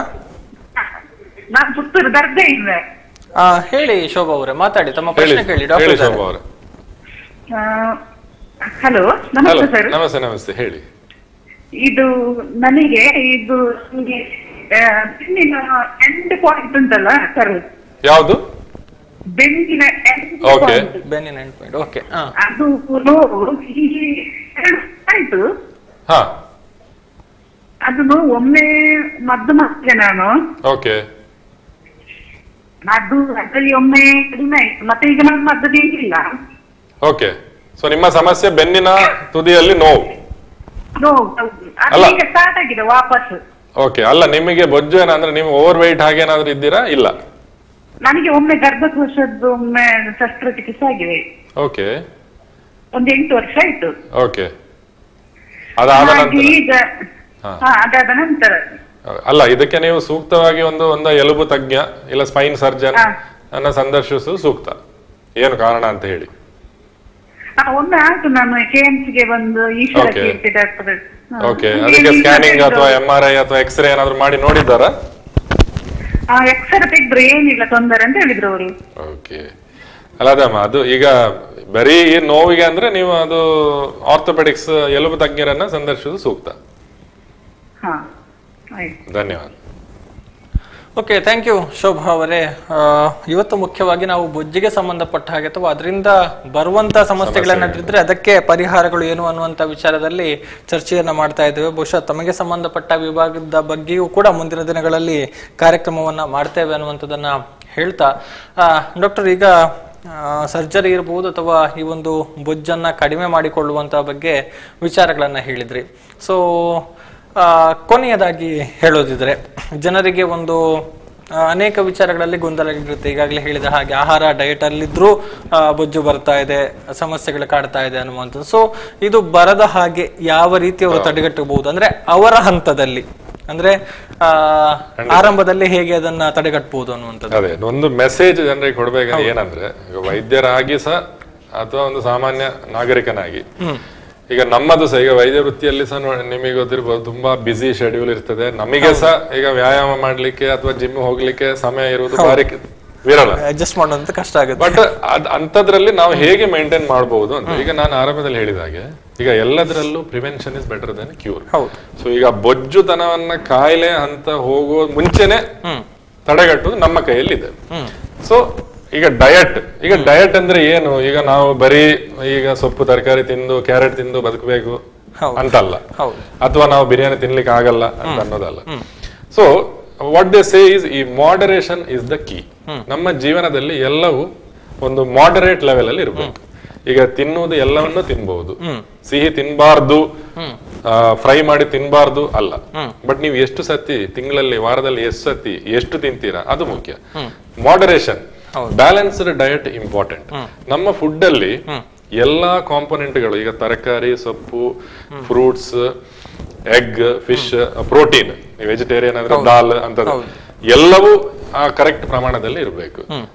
ಜಂಕ್ ಫುಡ್ ಅಥವಾ ಬರ್ಗರ್, ಪಿಜ್ಜಾ ಇದನ್ನ ಆದಷ್ಟು ಅವಾಯ್ಡ್ ಮಾಡಿ. ತಿನ್ಲೇಬಾರ್ದು ಅಂತ ಹೇಳಲಿಕ್ಕೆ ಆಗಲ್ಲ, ತಿನ್ಬೋದು, ಅಪರೂಪಕ್ಕೆ ತಿಂದ್ರೆ ಏನಾಗಲ್ಲ. ಫ್ಯಾಟ್ ತಿನ್ಲೇಬಾರ್ದು. ಒಂದು ತಪ್ಪು ಕಲ್ಪನೆ ಏನಿದೆ ಅಂದ್ರೆ, ಎಣ್ಣೆ ಪದಾರ್ಥ ತಿನ್ಲೇಬಾರ್ದು, ಕೊಲೆಸ್ಟ್ರಾಲ್ ಬರ್ತದೆ, ಅದು ತಪ್ಪು. ಆಕ್ಚುಲಿ ಹೇಳ್ಬೇಕಂದ್ರೆ ಎಣ್ಣೆಗಿಂತ ಸಹ ಕೆಟ್ಟವಾದದ್ದು ಶುಗರ್. ಸಿಹಿಯನ್ನ ಕಡಿಮೆ ಮಾಡಿ, ಸ್ವಲ್ಪ ಫ್ಯಾಟ್ ಓಕೆ, ಏನ್ ತೊಂದ್ರೆ ಇಲ್ಲ, ಹೈ ಪ್ರೋಟೀನ್ ಏನ್ ತೊಂದ್ರೆ ಇಲ್ಲ, but every day fresh vegetable ಅದು ಲೀಫಿ ಅಂತದ್ದೆಲ್ಲ ಜಾಸ್ತಿ ಇದ್ರೆ ಏನಾಗ್ತದೆ, ನಾವೀಗ ತಗೊಂಡ ಆಹಾರದಲ್ಲಿ ಜಾಸ್ತಿ ಕೊಬ್ಬು ಇದ್ರೆ ಸಹ ಈ ಗ್ರೀನ್ ಲೀಫಿ ವೆಜಿಟೇಬಲ್ಸ್ ಎಲ್ಲ ಅದನ್ನ ನಮ್ಮ ದೇಹಕ್ಕೆ ಅಬ್ಸಾರ್ವ್ ಆಗ್ಲಿ ಬಿಡುದಿಲ್ಲ. ನಮ್ಮ ಕರುಳಿನಲ್ಲಿ ಡೈಜೆಷನ್ ಆಗುವಾಗ ಆ ಪ್ರಮಾಣವನ್ನು ತೆಗೀತದೆ. ಮತ್ತೆ ಎಕ್ಸಸೈಸ್ ಈಗ ನಾನು ಹೇಳಿದೆ ಅಲ್ಲ, ಈಗ ವಾರದಲ್ಲಿ 7 ದಿನ ಮಾಡ್ಲಿಕ್ಕೆ ಆಗಲ್ಲ, ಸರಿ ಒಂದು 3 ದಿನ ಮಾಡಿ, 20 ನಿಮಿಷ 15 ನಿಮಿಷ ಯಾವ್ದಾದ್ರು ಒಂದು ಎಕ್ಸಸೈಸ್. ಜಿಮ್ ಹೋಗ್ಲೇಬೇಕು ಅಂತಿಲ್ಲ, ಒಂದು ವಾಕಿಂಗ್. ಬಟ್ ಡಿಪೆಂಡ್, ಇಂಪಾರ್ಟೆಂಟ್ ಏನಂದ್ರೆ ವಾಕಿಂಗ್ ಅಂದ್ರೆ ನಾರ್ಮಲ್ ಆರಾಮಾಗಿ ಹೋಗುದಲ್ಲ, ಫಾಸ್ಟ್ ವಾಕ್ ಅಂದ್ರೆ ನಿಮ್ಗೆ ಬೆವರು ಇಳಿಬೇಕು, ಆಗ ಕ್ಯಾಲರಿ ಬರ್ನ್ ಆಗ್ತದೆ. ಸೊ ನೀವು ಒಂದು ಮಿತವಾಗಿ ಆಹಾರ, ಒಂದು ಲಿಮಿಟೆಡ್ ಎಕ್ಸಸೈಸ್ ಶೆಡ್ಯೂಲ್ ಇಟ್ಕೊಂಡು ಸೆಡೆಂಟ್ರಿ ಲೈಫ್ ಸ್ಟೈಲ್ ನಿಂದ ಸ್ವಲ್ಪ ಆದಷ್ಟು ಇಡೀ ದಿನ ಕುಳಿತುಕೊಂಡೇ ಮಾಡುವಂತ ಸ್ವಲ್ಪ ಈ ತರ ಮಾಡಿದ್ರೆ ಡೆಫಿನೆಟ್ಲಿ ನಾವು ಬೊಜ್ಜುತನದಿಂದ ಅವಾಯ್ಡ್ ಮಾಡಬಹುದು. ಶಸ್ತ್ರಚಿಕಿತ್ಸೆ ಹಂತಕ್ಕೆ ಬರೋದು ಬೇಕಾಗಿಯೇ ಇಲ್ಲ. ಸೊ ನಮಗೆ ಸಹ ಏನ್ ಮೆಸೇಜ್ ಈ ಕಾರ್ಯಕ್ರಮ ಮೂಲಕ ತಮ್ಮ ಮೂಲಕ ಏನ್ ಕೊಡ್ಬೇಕಂದ್ರೆ, ಪೇಷಂಟ್ ಶಸ್ತ್ರಚಿಕಿತ್ಸೆ ಬಾರದಿದ್ರೆ ಒಳ್ಳೇದು. ಆತರ ಜನರು ಅದನ್ನ ಒಂದು ಜೀವನ ಶೈಲಿಯನ್ನು ಅಳವಡಿಸ್ಕೋಬೇಕು. ಅದು ನಾನು ಕೊಡುವಂತ ಮೆಸೇಜ್. ಬೊಜ್ಜು ಬಂದ ನಂತರ ಸುಮ್ಮನೆ ಮಾಡುವಂತ ಟ್ರೀಟ್ಮೆಂಟ್ ಯೋಚನೆ ಮಾಡೋದಕ್ಕಿಂತ ಬರದ ಹಾಗೆ ತಡೆಗಟ್ಟುವಂತದ್ದಕ್ಕೆ ಮಾರ್ಗಗಳಿದೆ ಹೇಳಿದ್ರೆ ಅದನ್ನ ಪಾಲನೆ ಮಾಡುವುದು ಉತ್ತಮ ಅನ್ನುವಂಥದ್ದು. ಓಕೆ ಡಾಕ್ಟರ್, ಈಗ ಪೂರ್ಣಿಮಾ ಅವರು ಮತ್ತೆ ಸಂಪರ್ಕಕ್ಕೆ ಬಂದಿದ್ದಾರೆ, ಮಾತಾಡ್ಕೊಳ್ಳೋಣ. Hello hello sir, good afternoon. Good afternoon, ಹೇಳಿ ಪೂರ್ಣಿಮಾ ಅವರೇ. ನಾನು ಸೂರತ್ ಇಂದ ಮಾತಾಡೋದು. ಸೂರತ್ ಇಂದ? ಓಕೆ, ಹೇಳಿ. ಗುಜರಾತ್. ಗುಜರಾತ್, ಹೇಳಿ ಹೇಳಿ. ನಮ್ಮ ಮಗ 4.5 ವರ್ಷ. ಓಕೆ. ಅವನ ವೆಯ್ಟ್ 24 ಕಿಲೋ. 24. Okay okay. 4.5 ವರ್ಷ. ಓಕೆ. ಅದ್ರಿಂದ ಏನಾದ್ರು ಅಲ್ಲ, 24 ಕಿಲೋ ಅವರ ವಯಸ್ಸಿಗೆ ಅವರ ಇದಕ್ಕೆ ಜಾಸ್ತಿ ಅಂತ ಹೇಳಿ ನಿಮ್ಮ ಪೀಡಿಯಾಟ್ರಿಷಿಯನ್ ಡಾಕ್ಟರ್ ಹೇಳಿದಾರಾ? ಜಾಸ್ತಿ ಅಂತ ಹೇಳಿದಾರಾ? ಹೇಳಿದ್ದಾರೆ. ಓಕೆ, ಅದಕ್ಕೆ ಕಾರಣ ಏನು ಅಂತ ಏನಾದ್ರು ಬೇರೆ ಏನಾದ್ರು ಕಂಡು ಟೆಸ್ಟ್ ಅಥವಾ ಏನಾದ್ರು ಸಲಹೆ ಕೊಟ್ಟಿದ್ದಾರಾ? ಮಾಡಿದ್ದಾರೆ. ಓಕೆ, ಎಲ್ಲ ನಾರ್ಮಲ್. ಓಕೆ. ಅಲ್ಲ, ಈಗಲೂ ಜಾಸ್ತಿ ಆಗ್ತಾನೆ ಇದೆಯಾ ಅಷ್ಟರಲ್ಲಿ ನಿಂತಿದೆಯಾ?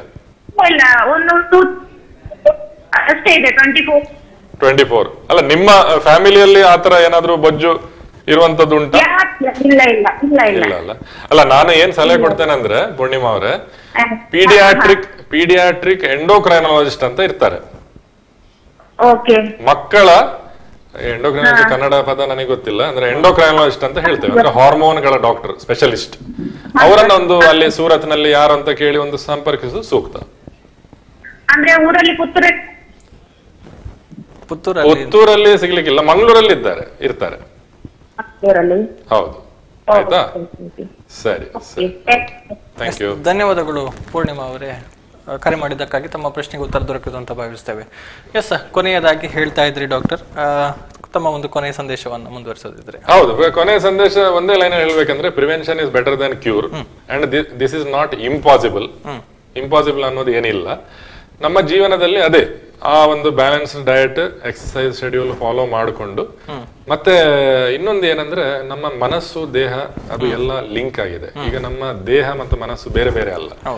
ಸೊ ಕೆಲವೊಮ್ಮೆ ಏನಾಗ್ತದೆ ಅಂದ್ರೆ ಮಾನಸಿಕ ಖಿನ್ನತೆ, ಅತಿಯಾದ ಸ್ಟ್ರೆಸ್ ಅಂತ ಹೇಳ್ತೇವಲ್ಲ, ಈ ಸ್ಟ್ರೆಸ್ ಅನ್ನೋದು ಡಿಸ್ಟ್ರೆಸ್ ಆಗಬಾರ್ದು.